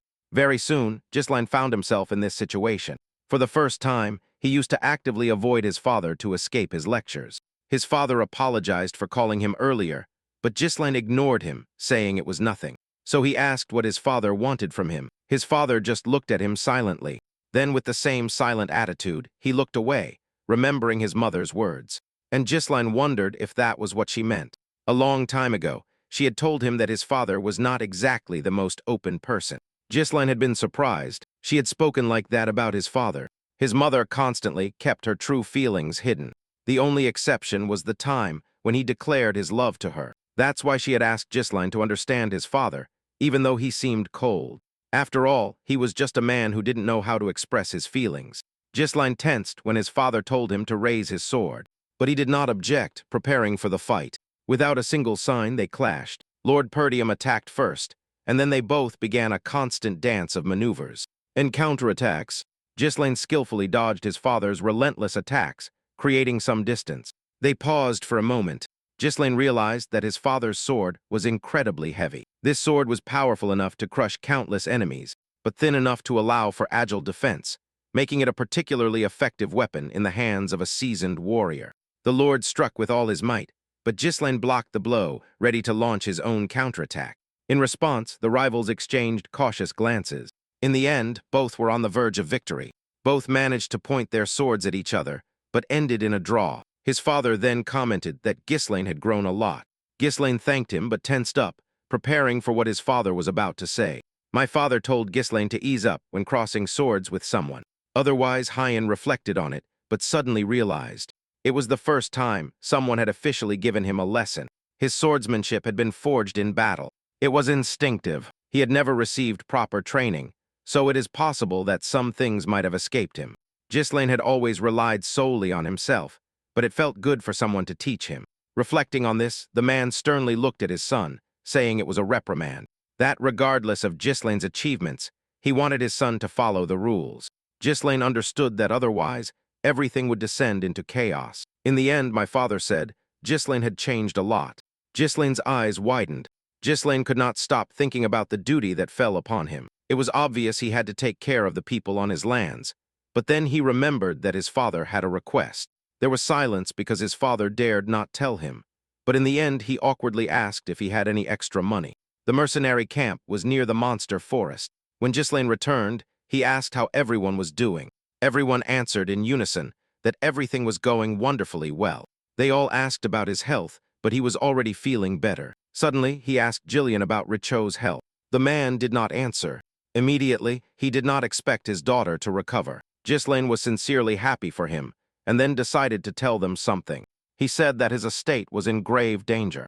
When everyone heard this in the end, as they wanted to provoke a war in that way, and as he found the Prince of Gradia on the verge of death, as for the forces that targeted Purdom, he suspected they had been following them for a long time. Now, Belinda finally understood the hurry, and Kaor commented that Ghislaine was anything but boring. Higgins said that the estate was a perfect target. It was vulnerable now, but it contained many valuable resources. Ghislaine agreed with that. Belinda urged them to tell everyone as soon as possible. Ghislaine refused. Then it was likely that there had been a spy among the vassals for a long time. And now that they had discovered the stone, the attack was undoubtedly imminent. He stated that a hard battle awaited them. A heavy silence fell upon them all. Kor told Ghislaine to just give the order. He added with a smile that Ghislaine would not be bored with them. Higgin declared that they had already entrusted their lives to him.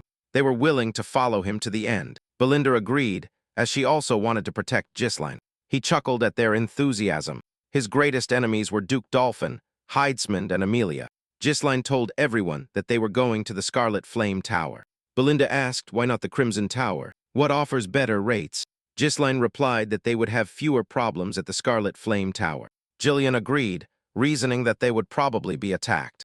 Ghislaine knew that the Scarlet Flame Tower was trying to regain its former glory. But there was another crucial reason why he had chosen that particular tower. There was a mage in the Scarlet Flame Tower. The girl looked forward to the light, which, according to her master, would shine upon them. Before long, the mercenaries were impressed by the imposing structure. The city itself was stunning, on a completely different level compared to poor Diane. Mages were a common sight on the streets. The mercenaries stared.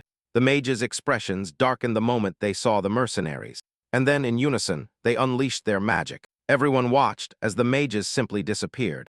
The mercenaries were dumbfounded with surprise. Ghislaine quickly realized that they were not welcome. Despite the sinister atmosphere, Belinda noticed that the tower itself seemed to be perfectly fine. Ghislaine agreed. Everything seemed normal, but soon everyone commented on the tower's enormous size. But finally, they reached its base. Suddenly, Belinda noticed a striking absence. There were no guards. Instead, there were armor scattered randomly on the ground. Suddenly, a voice boomed from above. At that instant, the mages strictly forbade the travelers from entering the tower.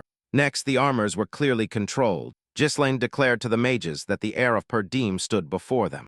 Then he requested to speak with the person in charge of trade, but the mages retorted that they were not going to buy anything. Belinda was outraged. They hadn't even bothered to look at their merchandise. The mage scoffed, and with that, they decided to expel the travelers. The girl, now furious, snapped at the mages to come down immediately. They asked Ghislaine what they should do. He then asked the mage if they were absolutely sure they wouldn't buy it. After revealing the stone, the mage was stunned by the stone, and upon seeing its light, he was instantly convinced that it was a rune stone. He then guessed correctly what they had brought to sell, Ghislaine, with a mocking smile. They immediately apologized for their behavior. The sales manager introduced himself to Ghislaine. Ghislaine stated that they had a huge shipment, so he needed someone to handle the deal. The manager was surprised to hear him ask for someone of equal or higher rank than the tower lord. He agreed to relay this to the bishop and had the guests escorted to another room. Belinda, with a sarcastic smile, questioned if it was really worth it for them to insult other people's lands. But suddenly, a loud noise was heard. When Ghislaine asked what it was, they told him that those sounds were normal during magical research. When the man opened the door, the room was filled with thick smoke. He immediately became furious. He scoffed that she didn't even know how to do magic, and yet she demanded a researcher position. The mages could not understand how they could accept a girl like her. Breathing heavily, she declared that she also had the right to visit the laboratory, but he merely smiled mockingly upon hearing that she was also a mage. Suddenly, but then she should be able to use protection spells, and now he wanted her to block the attack. Seeing this, the girl was instantly terrified. At that very moment, the girl reached out her hand, desperate to cast a protection spell, but she couldn't, and fear consumed her. Just then, with a swift movement of his sword, Ghislaine managed to repel the attack. The mages were stunned to see this. Ghislaine, clearly annoyed by the tower's methods. He asked if this was how they conducted their research. The Lord was surprised to learn that they were running out of runes. He became enraged, thinking that this would only widen the gap between them and the Crimson Tower, and reminded them that he had already asked for backup stones. The mages muttered amongst themselves that whenever they wanted to spend money, somehow it always ended up being spent on entertainment and luxury. Another mage pointed out that the ruler of that tower was in the 7th circle, while theirs was only in the 6th. But the bishop had forbidden him from mentioning it. The ruler was enraged, because his rival seemed to have bought all the stones in the region. At that moment, the administrator burst in. The bishop was outraged by the abrupt interruption, but the administrator informed them that a huge shipment of stones had just arrived. Everyone was completely stunned by the news. Meanwhile, the mage fought Ghislaine, but Ghislaine didn't care in the slightest. He effortlessly dodged all the mage's attacks. Then they threw a huge stream of flames at him, but Ghislaine dodged that easily as well. The spectators were mesmerized by his skills. Suddenly, something began to envelop him. Without anyone noticing, Belinda had crept up from behind and demanded that he tell her how she dared to attack her master. At that moment, the bishop arrived, demanding to know what kind of mess they had caused. He saw his student tied up by a guest and another drawing a sword. The girl was slightly alarmed to see him, and Ghislaine told Belinda to release the man. The mage was very happy to see the Lord. He ran to him, claiming he had been attacked. Trembling, he complained that the fragile Vanessa should not go to the laboratory, as she might get hurt there. Belinda mocked him, calling him a little girl. Vanessa insisted that she needed a laboratory. Ghislaine observed silently for the moment. It turned out that Vanessa was a real nightmare. Ghislaine was surprised that a monster like her had gone through such difficult times. The Lord was furious. Not only had they entered his tower without permission, Belinda asked what they should do, as they had been threatened. Ghislaine apologized to the Lord for the late greeting and introduced himself as the heir of Perdim. He then added that he wanted to sell them stones. Hearing this, the bishop suddenly became bewildered. The student was also surprised by Ghislaine's arrival to sell stones. Ghislaine explained that his men were outside guarding the merchandise. He invited the mages to check for themselves, and they went outside. They were amazed by the large quantity of stones. The mages could not understand where this guy had gotten so many. They asked him what they should do with such merchandise. Finally, he smiled and declared that it was simply a gift from the heavens. After all, with this, they could avoid the Crimson Tower once and for all. That's what he thought, but then he stated that there wasn't much product and the quality was poor. Kor was enraged because they were belittling his merchandise. Vanessa pointed out that even a single cart would last them several weeks, but the Lord told her to shut up. He scoffed, saying that she was only complicating things for everyone. Ghislaine just watched, and the ruler asked his mages if they agreed with him. The mages agreed that, upon closer examination, the stones did not look very good. Belinda was outraged by this, and stated that they had gone through hell to get those stones. But the mages retorted that they didn't care that the stones were difficult to obtain. Ghislaine assumed they wouldn't buy them. Then the Lord exchanged glances with his mages, and they quickly said that they were still willing to buy that lot. The Lord declared that he was feeling generous today, and therefore would buy all their products. But Ghislaine did not interrupt. He ordered Kobar to unload a cart for them. Adding that, anyway, they only wanted to sell one cart, which left the mages in an awkward position. Kor chuckled, saying he had completely forgotten about that, and ordered his people to leave. When the Lord became indignant, Ghislaine replied that it was a misunderstanding due to an error by his subordinates. He explained that they had stopped there to earn some money for the trip. Hearing this, Ghislaine let out a small chuckle, and so, without further ado, they found themselves at the negotiating table. The Lord introduced him to the Tower Elders, all of whom had reached the 5th circle.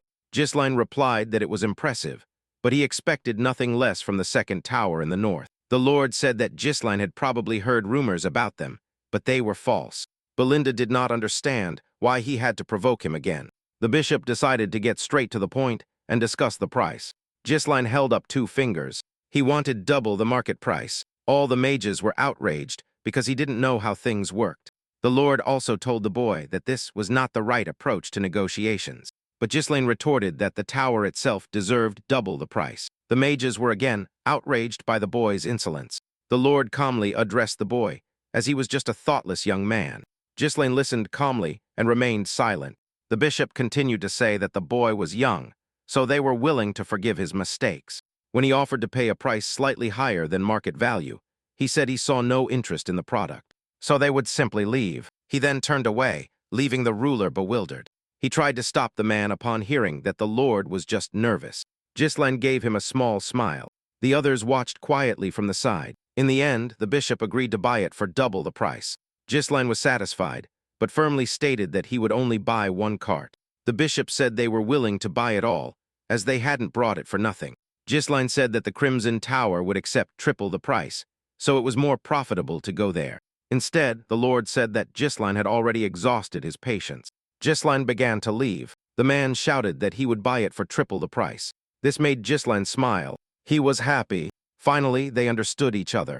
The Lord told the boy to wait while he went to get the money. The man knew he held an important position, but he was dancing to the boy's tune. Suddenly, Ghislaine said that he hadn't told them all his conditions. The Lord began to lose his temper, and Ghislaine demanded that Vanessa be handed over to him. Hearing this, the bishop was stunned by such a demand, and Ghislaine reiterated that he wanted her to become his personal mage. One night, the men sat around a campfire roasting meat. One of them said it would be worth it to do it themselves. The other was outraged by this, and his anger forced the first to remain silent. Suddenly, he asked if Ghislaine knew anything about her. There was an incident where the northern part of Lutania was set on fire by a sorcerer. Ghislaine thought that the scarlet disaster of the 7th circle of magic sounded impressive. The man said that, at one point, the girl completely lost her mind and started to study mana cultivation. Although she was already a mage, she had been causing havoc and destroying the Lord's homes. Hearing this, Ghislaine fell silent. Suddenly, he realized that she had reached the 7th circle through cultivation. Not in the traditional way, he thought it sounded tempting and suggested Claude recruit the girl. But that never happened, because the girl had not learned to control her magic. Still, she managed to reach the 7th circle. This time, Ghislaine was determined to recruit her. All her peers thought the girl didn't look strong, but the mages were eager to accept, because Vanessa was useless to them anyway. The Lord agreed, and Ghislaine added that they needed mages of the 3rd circle or higher. This surprised the man, and Ghislaine continued, saying that a territorial war was imminent. This made everyone tense. Ghislaine demanded, in addition to Vanessa, several other 3rd circle mages. Everyone stared at the shocked young man, and the Lord was gradually consumed by anger at that moment. He could not stand such mockery towards him. The force emanating from him shattered the window crystals, and then he turned to the boy and asked if Ghislaine considered him a fool. After all, the mages assigned to the tower were not allowed to participate in territorial wars. He now felt that Ghislaine had insulted his tower. However, due to this pressure, Ghislaine remained calm, staring intently at the Lord, and told him that he would regret it. He added that in his territory, there were dozens of times more stones than they had brought. The mages were stunned to hear this. Ghislaine stated that this information had already spread throughout the north. The man retorted that anyone looking for easy money would soon flock to them. Ghislaine said they needed the tower's help to consolidate their position. The man's eyes widened when Ghislaine mentioned custom deliveries for his tower, and added that it was only a matter of time before the Scarlet Tower reclaimed its rightful place at the top. The Lord glared at the outstretched hand, a grimace of disgust distorting his features. But after a moment of deliberation, he finally agreed to what Ghislaine was proposing. Immediately after informing Ulfoy that everything was settled, he told the young man that he was sending him to lead the squad for the common good. The young man felt flattered by such praise. The Lord told Ulfoy that he would undoubtedly need this experience, and that he should also ensure that Ghislaine did not trade these stones with anyone else. He asked the young man to be patient for just 1 year. Ulfoy remained silent for a moment, but then agreed to what the bishop asked of him. However, it was not long before he began to regret it. As soon as they arrived at Perdim, the other mages surveyed the castle, but Ulfoy remained silent. He thought that place was nothing but a dump, but he agreed. Out of respect for the Lord, Ulfoy introduced himself to Ghislaine, who replied that there would be a lot of work for the mages. As Ghislaine glanced around, Ulfoy was silently enraged because the villager considered him his servant. Suddenly, Ghislaine turned to Ulfoy and asked, "Where was Vanessa?" Ulfoy replied that she was probably somewhere in the back with the luggage. At that moment, a girl appeared burdened with several bags. She looked completely exhausted from the journey and almost collapsed before Ghislaine, whom she greeted. But when Ulfoy complained about her slowness, Ghislaine told her to drop everything and come to him. Ulfoy told Ghislaine to let him pass before he could finish. The impact knocked him to the ground. Ulfoy was furious. Ghislaine retorted that Vanessa no longer belonged to the bathhouse. He was willing to overlook that, but he strictly forbade Vanessa from being bothered further. Seeing this, the girl blushed slightly with embarrassment. Ulfoy was absolutely furious at being treated that way. He demanded to know how Ghislaine dared to treat a third-class mage like that. And an heiress of the tower. He believed the aristocrat had crossed a line and was ready to confront him. Ghislaine clicked his tongue in annoyance and snapped his fingers. Instantly, all the mercenaries drew their weapons. The mages were outraged because they had a contract, so Ghislaine could do whatever he wanted with them. Ulfoy was furious, but he had nothing to retort. Ghislaine said that if Ulfoy wanted respect, he would have to earn it, but Ulfoy became enraged at those words. That he was nothing more than a reserve unit. As he left, Ghislaine ordered his men to teach Ulfoy how things worked. Kaor chuckled and commented that life must be easier in the tower. Seeing 2 burly mercenaries before him, Ulfoy felt a shiver of fear. Vanessa watched from the side with almost total indifference. Ghislaine then approached her. Vanessa felt nervous about his words, then looked away. Remembering that she didn't know how to do magic with a slight smile, Ghislaine simply told her to follow him. He promised her he would help her develop her potential.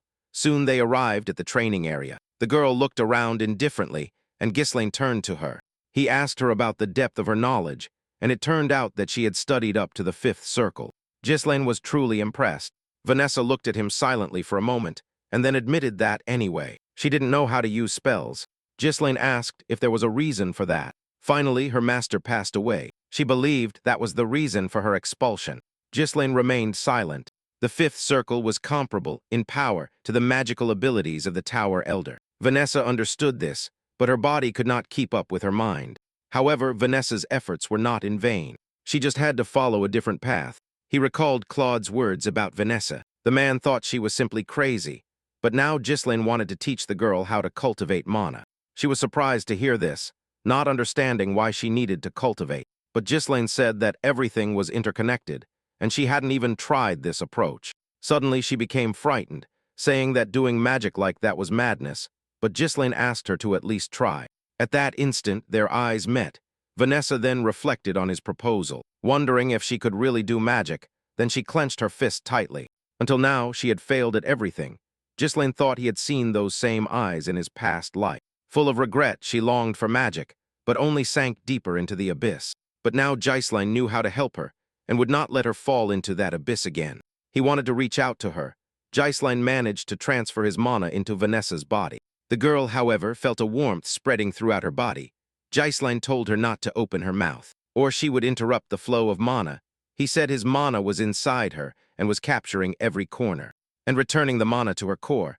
The entire room was bathed in a powerful light. Suddenly, Vanessa remembered something. She remembered how her master had defended her, but the Lord replied that she was lacking, asking her what kind of servant she was if she couldn't even cast a spell. The bishop believed that no matter how much they spent on Vanessa, it would be useless. Vanessa recognized her younger self, and suddenly another memory with her master flashed through her mind. She said that if she had had more talent, her master would not have had to leave the tower. But her master told her she was just going on a trip and told her not to worry. He said that no darkness in the world lasts forever, and promised her that one day the truth would come to light. And that light turned out to be Gisline. She then realized that the teacher was right. Finally, someone reached out to her, and finally she could enjoy the sunlight.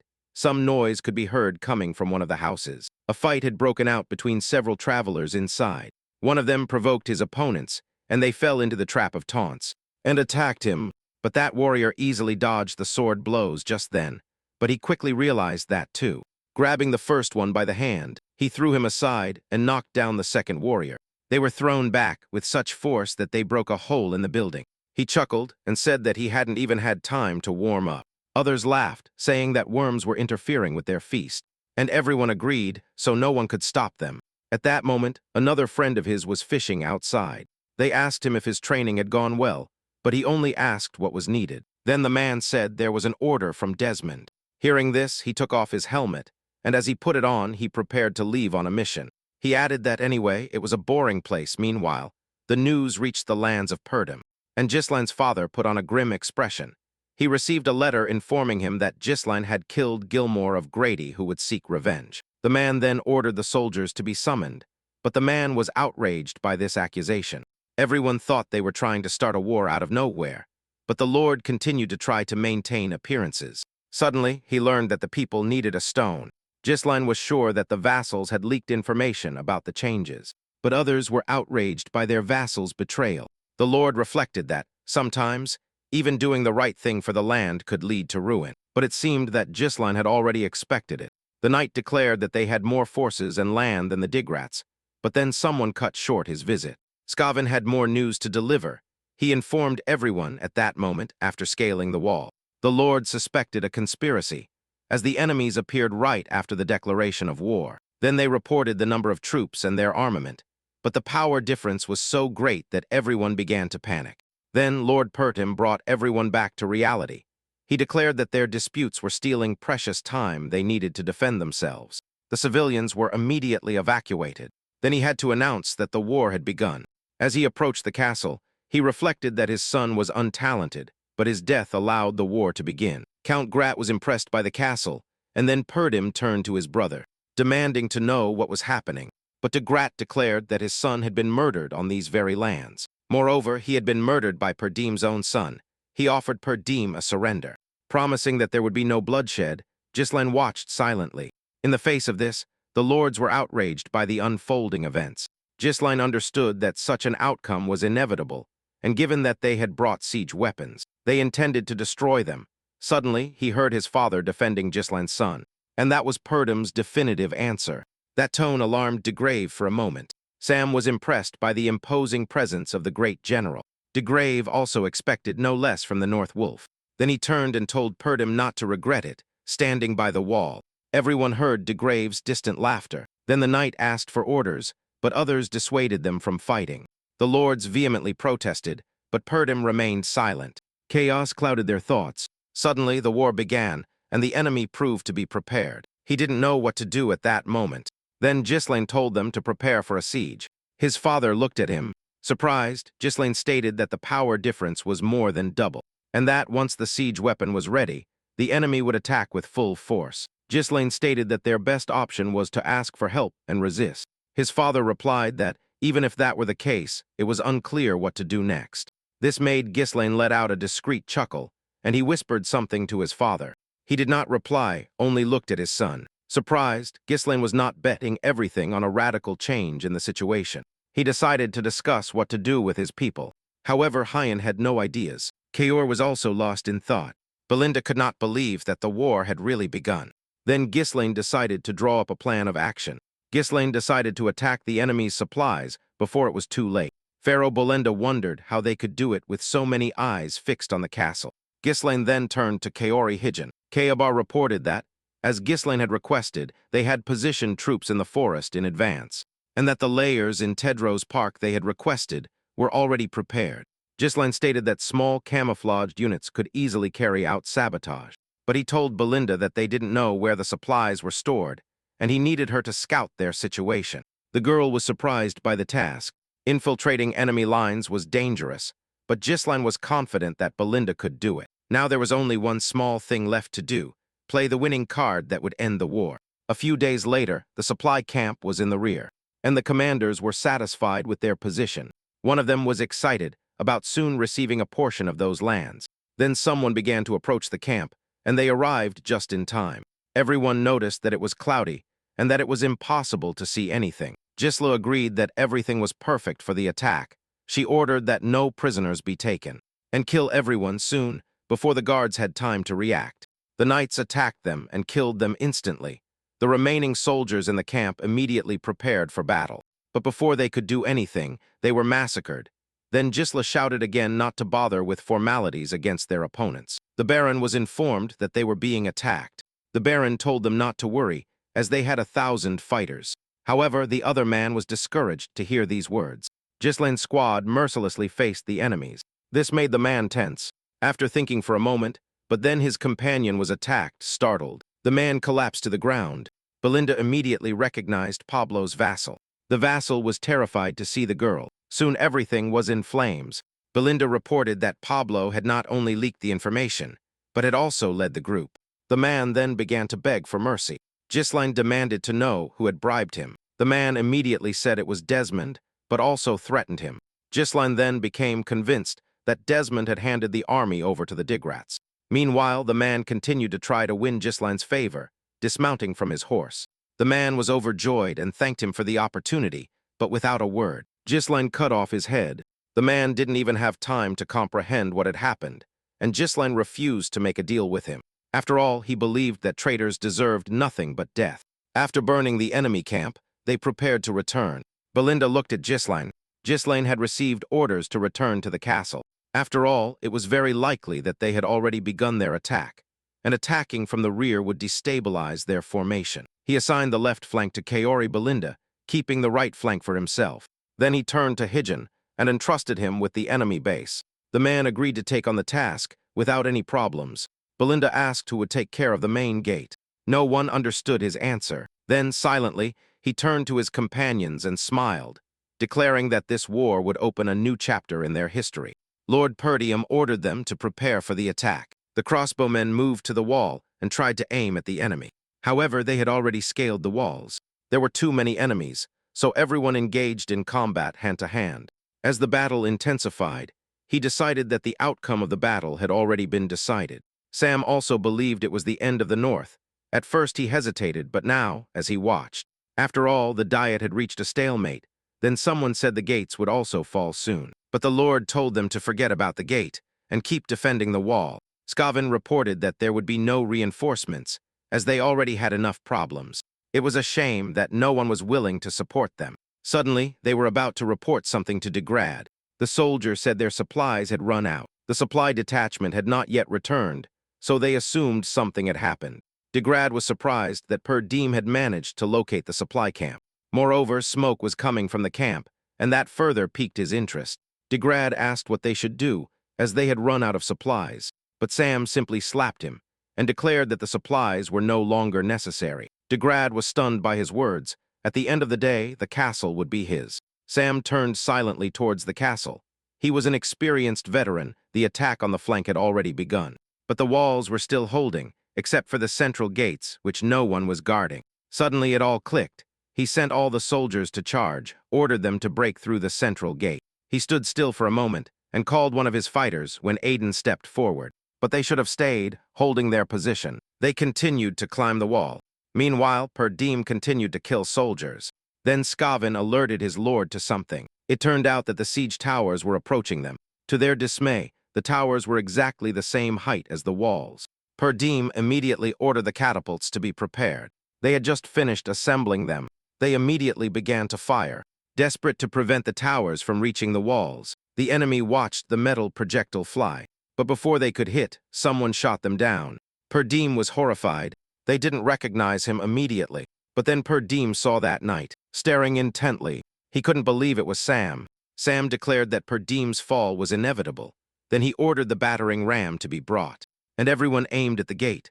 After scaling the tower, the warriors stormed the castle wall. In the heat of battle, several soldiers positioned themselves at the gate, on guard. Meanwhile, the mages were tied up.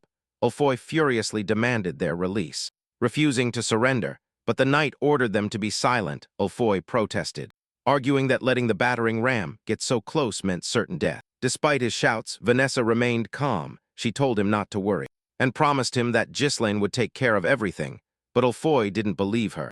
The more she tried to reassure him, the more enraged Ulfoy became. Vanessa calmly asserted that Ghislaine was trustworthy. Just a few days ago, he had taught her magic, however. He had revealed very little. Vanessa felt ashamed and apologized, but Ghislaine encouraged her, then called her out, and showed her something. It turned out that some work was being done there. Vanessa didn't understand why they had buried the rune stone. At that moment, Ulfoy suddenly approached, demanding to know why Ghislaine was making them dig. Then Gordon intervened.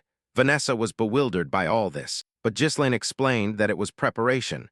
He understood that in this battle the gates would continue to fall, but he still believed they could win. Vanessa listened and then understood. She guessed what Ghislaine was planning. To be honest, she wasn't sure she could handle it. However, Ghislaine had high expectations of her. Vanessa concentrated her power on the center of that magic circle, which made Ulfoy wonder if it was a mana transfer circle. Completely concentrated, the mage recalled Ghislaine's words. She could do it. Meanwhile, the sound of battle echoed against the gate, until Randolph saw something in the distance. A unit was approaching. Oswald immediately recognized his son at the head of the elite troop. At that very moment, a messenger hurried to Victor. With an urgent report, there was a surprise attack by an unknown unit coming from two different directions. Kaori Belinda were attacking from one flank, and Ghislaine from the other. The enemy soldiers, completely caught by surprise, tried to react, but their efforts against Ghislaine were futile. Alone, while many called him a monster, Ghislaine ordered the hired soldiers to rise. The time for the counterattack had come, and the plan was working perfectly. They had surrounded the invaders on their own territory, at the same time as at the degraded base. He declared that he would hold the front line and ordered Gordon and Torin to attack from the flanks, destroying the structure of the enemy camp. The mercenaries' loyalty to Ghislaine proved to be unwavering. Count Graf, completely stunned, wondered how they had managed to organize such an attack, as his knights desperately tried to escort him to safety. But Gillian advanced relentlessly, axe in hand, and declared that this was the enemy leader, and that he would take him prisoner. However, one of the elite knights blocked his blow. Hijin immediately realized that this opponent was no ordinary soldier. The Lancer praised his courage for launching an attack with such few men, and demanded Hijin's name before the duel. But the mercenary coldly replied that there was no need for introductions. Meanwhile, on the west wall, she trapped them with her mana threads, while Cabber delivered the finishing blow. Belinda, annoyed, asked if it was really necessary to get so dirty, to which he replied that she just had to dodge them because they could no longer stop. On the east wall, Ghislaine decimated the enemy ranks. They would take advantage of the invaders' panic to ensure that everyone fell that day. One of the counts, the commanders, shouted indignantly, asking how their soldiers dared to turn their backs on the battle. The Lancers turned to block Ghislaine's path, who whispered to his horse that it would be better to dodge. And the animal obeyed, dodging all the spears with supernatural agility. The soldiers were so shocked that they didn't even see Ghislaine's attack coming. He applied a leg lock to the first soldier's neck and used it as a base for a devastating circular strike, knocking down everyone around him, decapitating them or splitting them in half. However, Ghislaine realized that the situation on the wall was worse than he had imagined. At this rate, the defenses would fall before they could open the gate. Despite the pressure they were exerting, the enemy's numerical superiority remained dangerous.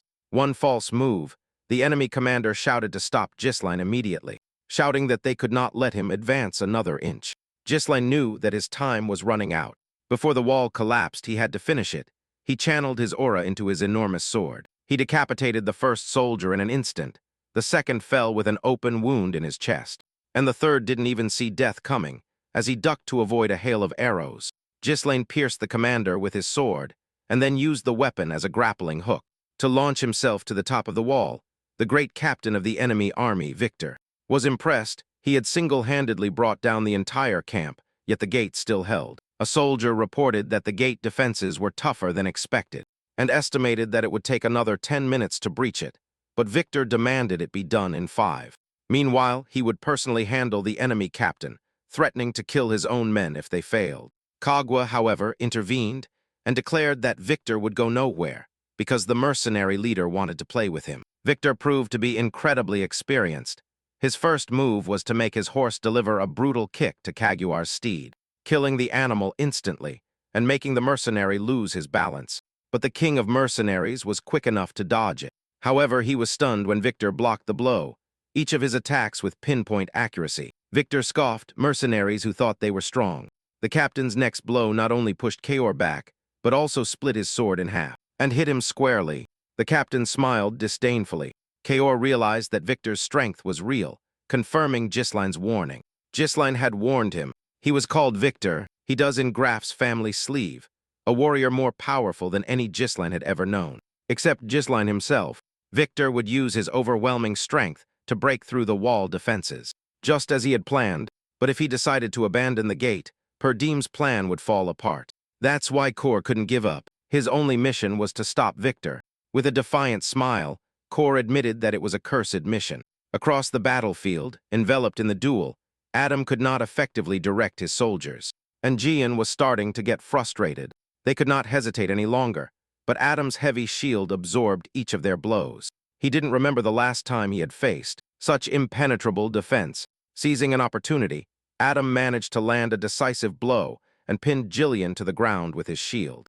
At that very moment, the enemies managed to break through Perdim's gates. Vanessa had already absorbed all the mana from the exhausted mage and declared that she only needed a little more. Victor announced that the gates were open and ordered all units to attack immediately. He ordered Count Graf to be brought, taking full command of the invasion. But Kaor intervened. "Not yet, I won't let Victor go." And the enemy captain wondered why the mercenary leader would risk his life for no apparent reason, now that defeat was imminent. Meanwhile, Adam told Jillian that the gate was open and they had lost. He admitted that they had been caught by surprise with the rear attack, but that the final outcome would be the same. Perdim's mistake was thinking they could fill the power vacuum with mercenaries, that they could never match the elite knights. Both Victor and Adam greatly underestimated the mercenaries. Kor stood up and stated that it didn't matter if they were mercenaries or knights. Jillian completed his thought, declaring that the only thing that mattered in battle was winning or dying. Adam retorted that there was no point in talking to an animal, but as he lunged with his spear thrown to the ground, Adam, incredulous, asked how he dared to call himself merely a mercenary, while desperately blocking the axe, which threatened to split him in two. Hijin replied that no matter how good the defense was, there would always be an opening. His sole purpose in life now was to be one of the young master's swords. Meanwhile, Kor reflected on Victor's monstrous strength. He couldn't die there. He recalled a conversation with Ghislaine, in which he had asked how the young master had won that bet. Ghislaine had taught him that the most important thing was not the move itself, but understanding what the opponent was thinking. He had to know how the enemy expected you to move. Victor commented that Kor looked like a wild animal attacking like that. Ghislaine had said that the enemy would always underestimate him. At that moment, Kor's movements became so unpredictable. A dagger throw, Victor scoffed, stating that fools like Kor believed they had nothing to lose, and made reckless decisions, which usually led them to death, looking death in the eye. If you can hide your true intentions until the right moment. And that's exactly what Kor did. He grabbed Victor by the arm, using the weight of the enemy's armor as leverage to not hit Victor. Victor thought that using his sword to gain momentum in the air was something completely unexpected.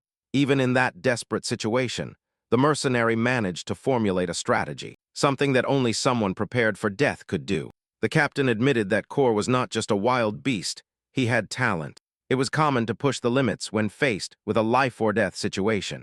Victor regretted knowing him for such a short time and admitted that he had misjudged him, granting him the right to his last words. Kor with a mocking smile, Victor was about to be hit by Belinda's attacks. When she threw her threads, pulling Kor out of the captain's deadly reach. All that was to buy time, and they had succeeded. Victor realized that the attack had been a surprise, and if it hadn't been for the woman, Kor wouldn't be foolish enough to trade his life for a single blow without a greater reason. This meant that there was a larger plan. Victor suddenly understood that if he didn't get through the gates in time, something terrible would happen. He saw Vanessa concentrating immense power. Vanessa had a simple plan that Ghislaine had given her. When the enemies entered through the main gate and crowded the entrance, she would turn the tables using her magic. She had asked if she could do it, and Ghislaine had replied that he trusted her. The magic circle radiated so much mana that even before it was reached, a colossal fire explosion swept through the entrance, even those who hadn't even entered the castle. However, the sight on the horizon was both terrifying and awe-inspiring. The surviving soldiers desperately tried to flee from death, being incinerated in the process. But Ghislaine intercepted those trying to escape and ordered his forces to surround the gate. Immediately, no invader would leave alive. Victor watched the flames. Most of the troops were being burned alive. The captain did not find it outrageous. They had meticulously planned this war for years, predicting all of Perdim's escape routes, and yet his men, that mercenary, and a mage capable of incinerating hundreds of soldiers in an instant, had ruined everything. It was too big a coincidence to be true. Victor concluded that they had fallen into a trap. He ordered a retreat to regroup, believing that outside the forest it would be easy to reorganize their forces. But when he called for Adam, he saw his subordinate's head. Brought by Hijin, the mercenary announced that they had already destroyed Adam's troops and base, and that it was time for Victor to surrender. Victor refused to accept that the war ended that way. He swore he would give everything to rip Hijin's head off as well. It was now his personal war. Meanwhile, the Perdim forces counterattacked, preventing the degraded soldiers from escaping. Ghislaine declared that it was their chance to turn the tide of the battle. Belinda appeared. Ghislaine said it was fine. The mercenary gave a thumbs up, confirming that he would survive. Belinda commented that if they had waited any longer, he would have died, admitting that at first she thought the plan was idiocy, but Ghislaine pointed out that it had worked. Belinda swore she would never do that again, reminding him that they had only succeeded thanks to the accumulated crystals. When Ghislaine asked about Hijin, this made the young master leave immediately, because Hijin was facing Victor himself. Victor's blows were so strong that, undoubtedly, the most powerful warrior in the enemy army, who combined brute force and speed. One blow severed Hijin's shoulder. The mercenary admitted the enemy's superiority. Unable to find an opening, Victor scoffed, calling him a damned mercenary. Without difficulty, Victor hooked his sword into Hijin's axe. The next blow would decide the fight. Despite being impaled, Hijin narrowly avoided death at the last moment, deflecting it just enough to protect his vital organs. Victor acknowledged his tenacity and understood how he had managed to kill Aram. No one had withstood his attacks for so long, but Victor considered it foolish for Hijin to have wasted energy on Aram just to face him. After all, he declared that if Aram had died at the hands of the mercenary, it was now Hijin's turn. Victor's final attack was interrupted by a great sword, thrown in his direction. It was Ghislaine. Hijin was relieved that he had held on until that moment, creating the opportunity for his master's arrival. Ghislaine wielded the fallen axe. Victor recognized the young man's black armor. Ghislaine activated the overload of his mana cores, charging forward like an enraged beast. His blow nearly shattered Victor's defenses, which he narrowly managed to counter. They exchanged blows at breakneck speed. Even an aerial attack from Victor was blocked by Ghislaine, who took him by surprise. He didn't expect such skill. At this rate, he would die. Victor didn't know that such talented people existed in Perdim. Ghislaine revealed that he knew him very well. His strength, his strategy, and even how he had commanded a secret elite battalion. He knew everything. Realizing he was cornered, Victor did the only thing possible. He attacked with everything he had. He couldn't believe that someone from Perdim knew so much about him. When Ghislaine struck him with the axe, about to cut off his neck, it was a deadly dance. A kick from Guzlan unbalanced Victor. Ghislaine calmly approached, commenting that, while he appreciated the axe, he was much better suited to wielding such a weapon. Victor growled, "Who the hell are you?" The young man simply introduced himself, the next in line for succession. For the daily succession, Victor scoffed in disbelief. The great knight of the north was being intimidated by a brat. Ghislaine confirmed it, promising to show him who was the true best knight of the north. Victor took the bait and decided not to ask how the boy had orchestrated all this. In war, all tricks are used to win. All that matters is being the last one standing. He channeled the last bit of aura left in his body. Ghislaine nodded and activated his next mana core and charged into the final attack. As the Purdom family reclaimed their territory, the final showdown raged amidst the flames. Swords clashed with furious intensity. Victor's technique was precise, but Ghislaine was faster, more agile, and full of dirty tricks. Climbing his opponent's armor, Ghislaine delivered a brutal kick to Victor's face. That left him lying on the ground. The captain still managed to inflict a minor wound on Ghislaine, but the young man dodged it. It was a battle of both physical strength and wit. If victory depended solely on determination, Victor would stand no chance. Ghislaine grabbed him by the neck and threw him away, giving him no time to breathe, and even resorted to dirty tricks, like throwing sand in his eyes in his previous life. It was Victor who appeared to stop him, after numerous confrontations in that other life. Ghislaine had finally killed him, but it had taken too long, allowing more enemies to emerge and destroy the Purdom family. Now his determination was firm. Anyone who dared to threaten his family would only have one fate: death. His blow pierced Victor with his last breath. The captain gasped, asking again who the hell this boy was. Ghislaine replied that the Ghislaine Victor knew, or expected to know, was nothing but human trash. But that version no longer existed. He admitted that the fight had been fun. In the end, the Purdom family triumphed. Ghislaine and Gillian returned, injured but alive. Everyone waited with great anticipation. When Ghislaine asked if everyone had survived, his men rushed towards him, cheering his incredible leadership. They had never seen a war like that. Ghislaine thanked them for their support. Kai joked, asked if old Gillian was throwing himself on the captain for a minor scratch, to which the mercenary replied it was nothing. Belinda warned that they were bleeding a lot. She explained that Vanessa had fainted from exhaustion, as had the other mages. Randolph hugged Ghislaine, but the young man's real concern was his father. Lord Portium, who quietly approached and hugged his son, and told him he had done a great job. He admitted that when he first heard the plan, he thought it was completely ridiculous. But it had worked, and that was what mattered.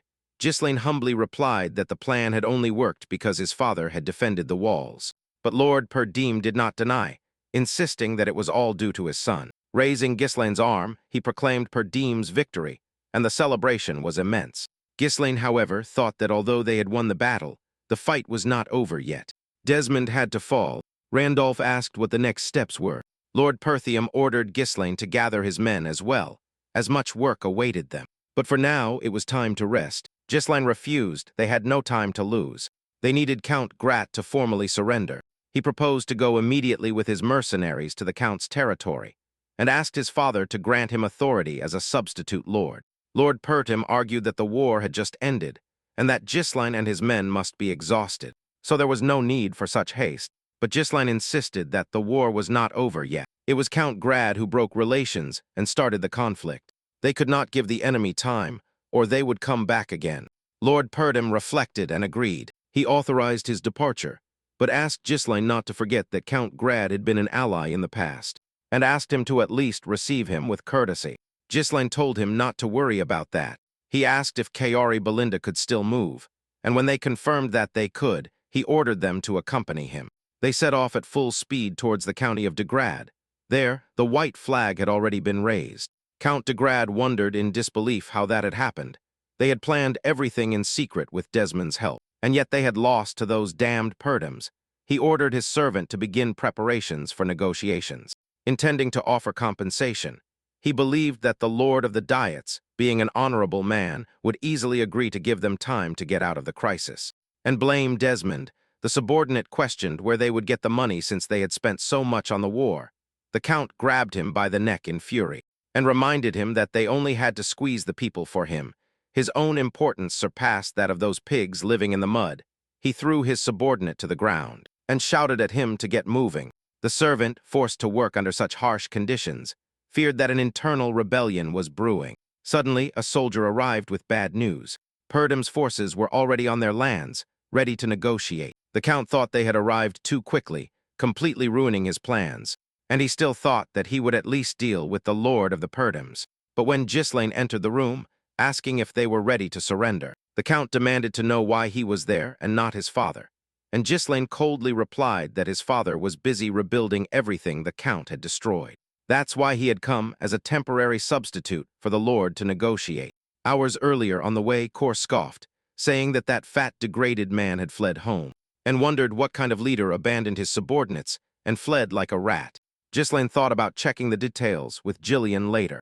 Cor asked if they would really let the Count live during the negotiations. Ghislaine explained that, although Count Grad had tried to destroy Purdom, killing them outright could put them in a difficult political situation, especially since the root cause of the war was the death of his son. Cor complained that he was complicating things too much and suggested they simply attack and take over the territory. Belinda retorted that mercenaries were not nobles and that not everything could be resolved with a fight. Cora argued that they were all humans, so why should nobles be different on the battlefield? Ghislaine told them not to worry. He was just quoting what his father would do. His degradation was now his concern. Back in the present, Ghislaine ordered the Count to be removed from his presence immediately. The noble was literally dragged out, shouting to get his dirty hands off him. Belinda asked if they could really do that, and Ghislaine confirmed it. The Count protested, but Ghislaine threatened him with his sword, calling him a traitor. Blinded by greed and declaring that, for the perennial enemies, the Count was terrified. Ghislaine replied that, since he had risked so many lives in the war, it was only fair that he should also risk his own. Realizing that the crazy boy was really going to kill him, the Count begged him to wait. He agreed to pay a fair price and offered his territory. Everyone was shocked. Ghislaine thought it was obvious that he would prefer that rather than die. He recalled that by law, to inherit a territory, one had to have blood ties with the current owner. It was not something that could be given away just like that. The Count promised to find a solution, and suggested that they invent a story according to which Ghislaine was a distant nephew.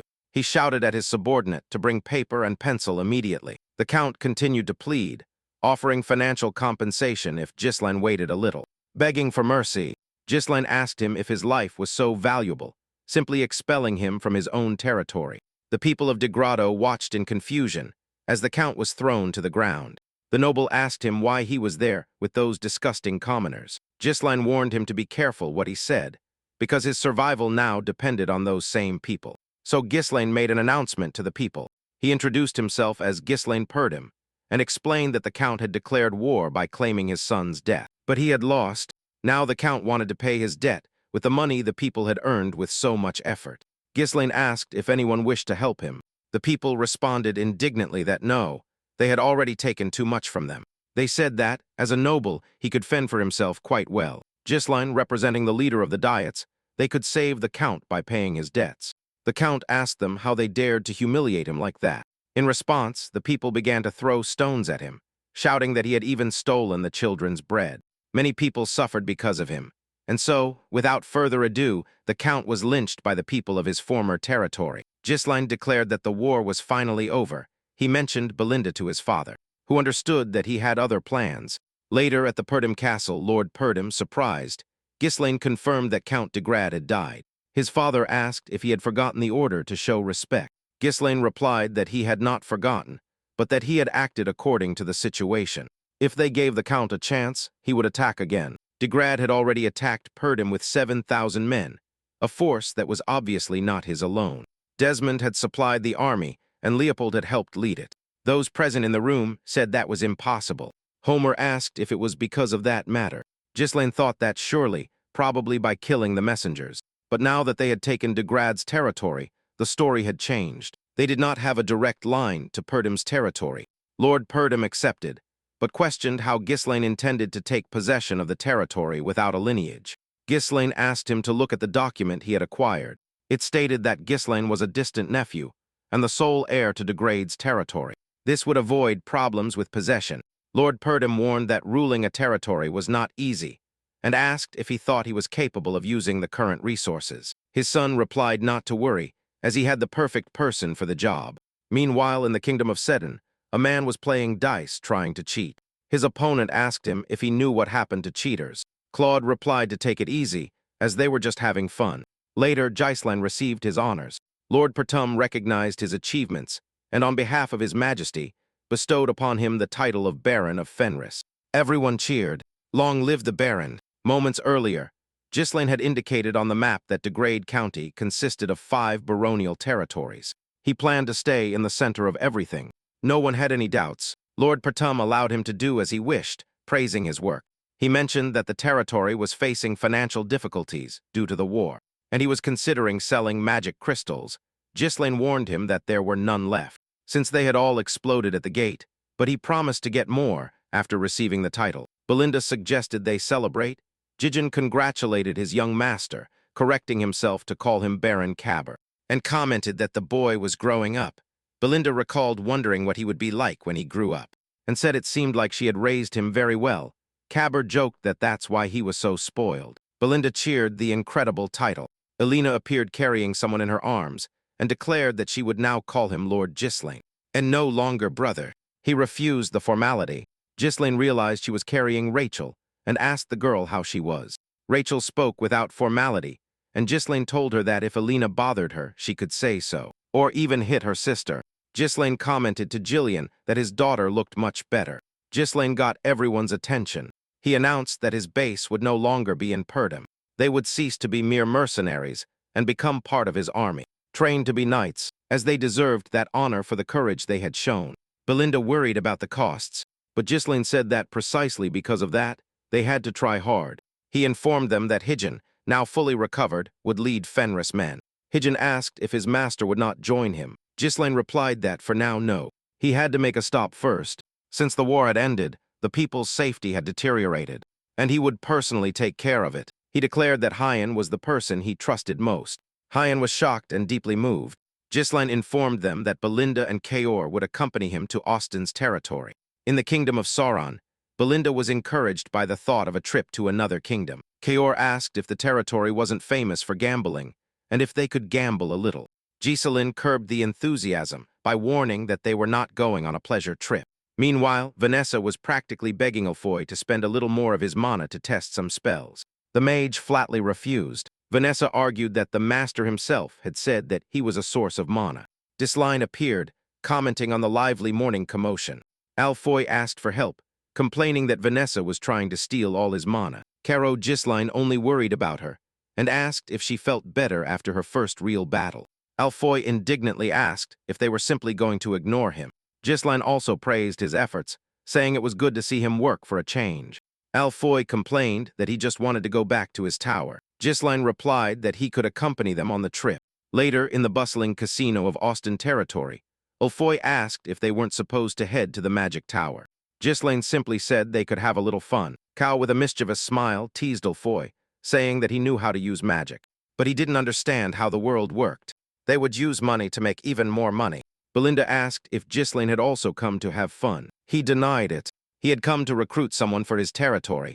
He explained that the target lived in the casino for a complicated reason, and that he needed to get him out of there before something bad happened. Belinda found it strange to recruit someone there. Ghislaine said he didn't have many other options, but assured her that he wasn't that bad. His name was Claude. Suddenly, someone shouted, accusing him of plotting something bad again just because he had studied at the academy. They were ready to cut off his hand. The bald man, the owner of the place, said he had warned him to be careful, and accused him of changing the dice to cheat the regular customers. Claude denied it, saying that he had never touched the casino's dice, and that, besides cheating, they were ridiculing him. The bald man retorted that that didn't change anything and told him not to be offended. They were simply too different, but just then a hand reached out, preventing Claude's hand from being cut off.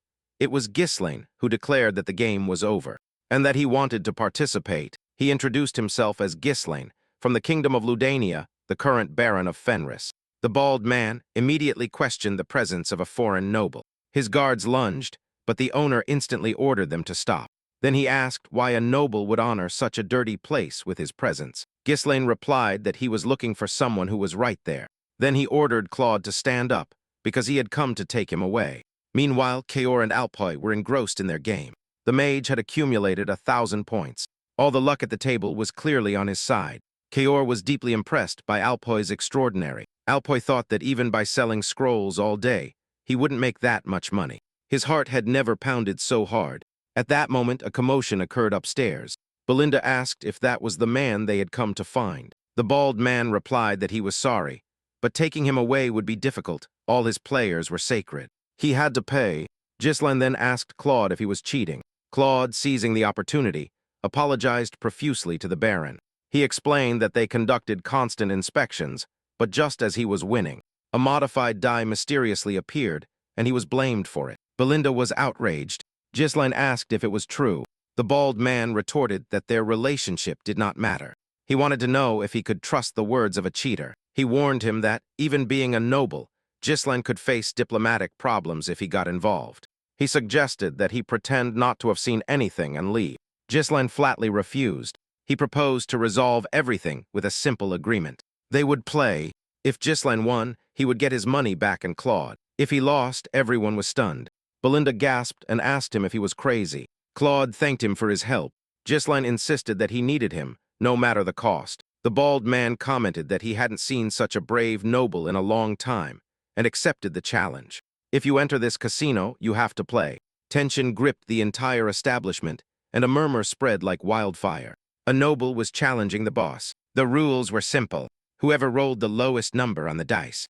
In case of a tie, they would play again until there was a winner. They knew that modern nobles detested complications. Ghislain accepted, chose heads and spun the cross. He spun once and rolled the first die, creating an entire ceremony with exaggerated theatrical movements. Finally, he placed the die on the table and got a single point. It was impossible to roll a number lower than 1. The crowd immediately murmured that the rich boy had already lost. Belinda and Claude were visibly dismayed. Crank scoffed, claiming luck was on his side, but Ghislain silenced him. Crank knew it was just a bluff. The noble could hide his emotions all he wanted, but blindly he was dying of anxiety, because everything he did would be in vain. Of course, Crank had cheated. He used a special cup whose bottom opened depending on how it was held, allowing a modified die to be inserted.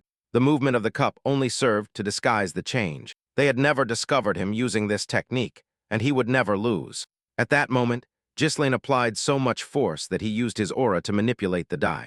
He indifferently asked if the person with the lowest number had won. No, then he crushed the die, turning it to dust. Crank asked incredulously what had happened, and the audience wondered if he had really turned the die to dust.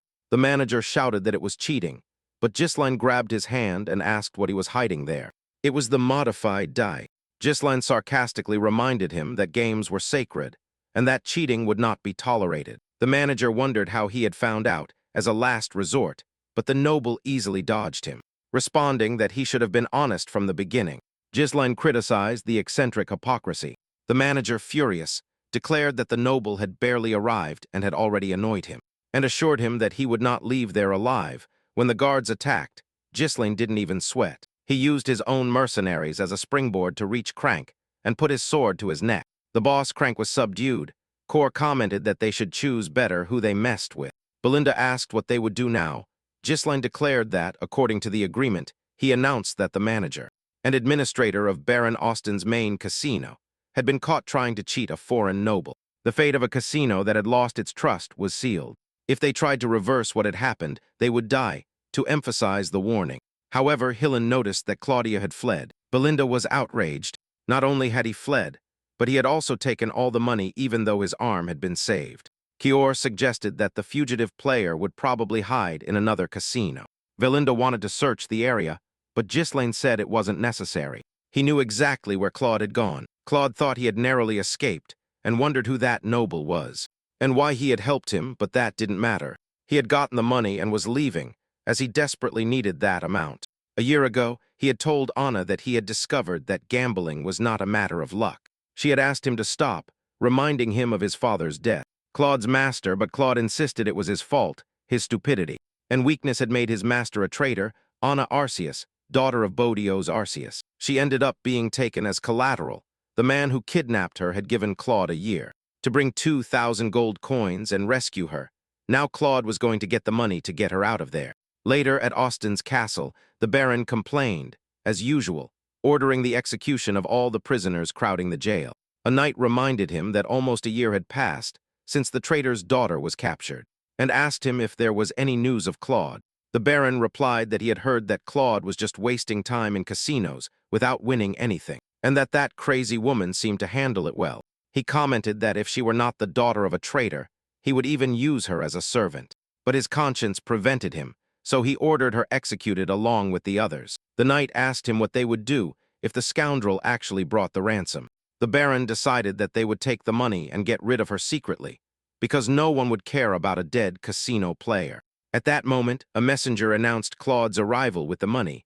Claude placed the 2,000 coins on the table. stating that he had brought everything he had been asked for and demanding Anna's immediate release. The Baron confirmed that the coins were authentic. Claude replied that he had won them in a bet. The Baron ordered his arrest, alleging that his origins were suspicious. The guards apprehended him. The Baron said he would confirm it with Crank and told Claude to remain silent in his cell. If he didn't want to be executed, Claude shouted that it was ridiculous and swore to kill the bastard. Someone burst into the room and knocked down 2 guards. He introduced himself as Jesland Prorium, Baron of Fenris of the Kingdom of Ludania, and he had Crank in his custody. Gisline sat down and put his feet on the table. A knight called him insolent and demanded respect for the Baron. Kor drew his sword, asking if they wanted to complicate things. The Baron declared that he would not tolerate such behavior. Gisline replied that he was not being insolent, he just wanted compensation. He grabbed Crank by the chin and explained that he had almost made him and Claude lose their entire fortune in gambling. Crank shouted that it was a trap and accused them of cheating, but Belinda retorted that the bald man only knew how to lie. The Baron thought that the eccentric, the idiot, should choose his targets better, and asked Gisline what he wanted. The noble replied that, in a casino, Baron of Austin owed him and Claude fair compensation. The Baron argued that he could not confirm the lunatic's innocence. Gisline retorted that it concerned him absolutely. He threatened to spread rumors of cheating, questioning how the Baron would deal with swindled nobles. The Baron asked him if he was blackmailing him. Gisline demanded twice the amount on the table. Claude was surprised but remained silent. Gisline promised to consider that nothing had happened if the Baron agreed. The Baron called Claude a thankless mesrobo for bringing a foreign noble to rob him. Kor commented that the fun had just begun. Belinda joked that it seemed like they had planned it all. Gisline asked Belinda to borrow a dagger. The Baron threatened to kill everyone present to erase the incident, but Gisline was faster. He flipped the Baron in the face with a bag of money. Meanwhile, Kor and Belinda intercepted the guards. Gisline ordered them to subdue them without killing them. In a matter of seconds, the knights were defeated, and Gisline knocked out the Baron's personal bodyguard with a blow to the neck. Seeing how everything was unfolding, Claude wondered who these people were and why they were doing this for him. He remembered that Gisline had said he needed him at all costs, but he knew there was no kindness without a reason. The injured Baron asked him how he dared to harm a noble. Gisline reaffirmed that he would keep the money and honor, and asked if there were any objections. Claude played along and said that if the Baron had any problems. Later, on the way back, Claude admitted that yes, but he thought she would find more peace in her homeland than by his side. The man who had caused his father's death, Gillen, thought he had repaid his debt to Claude.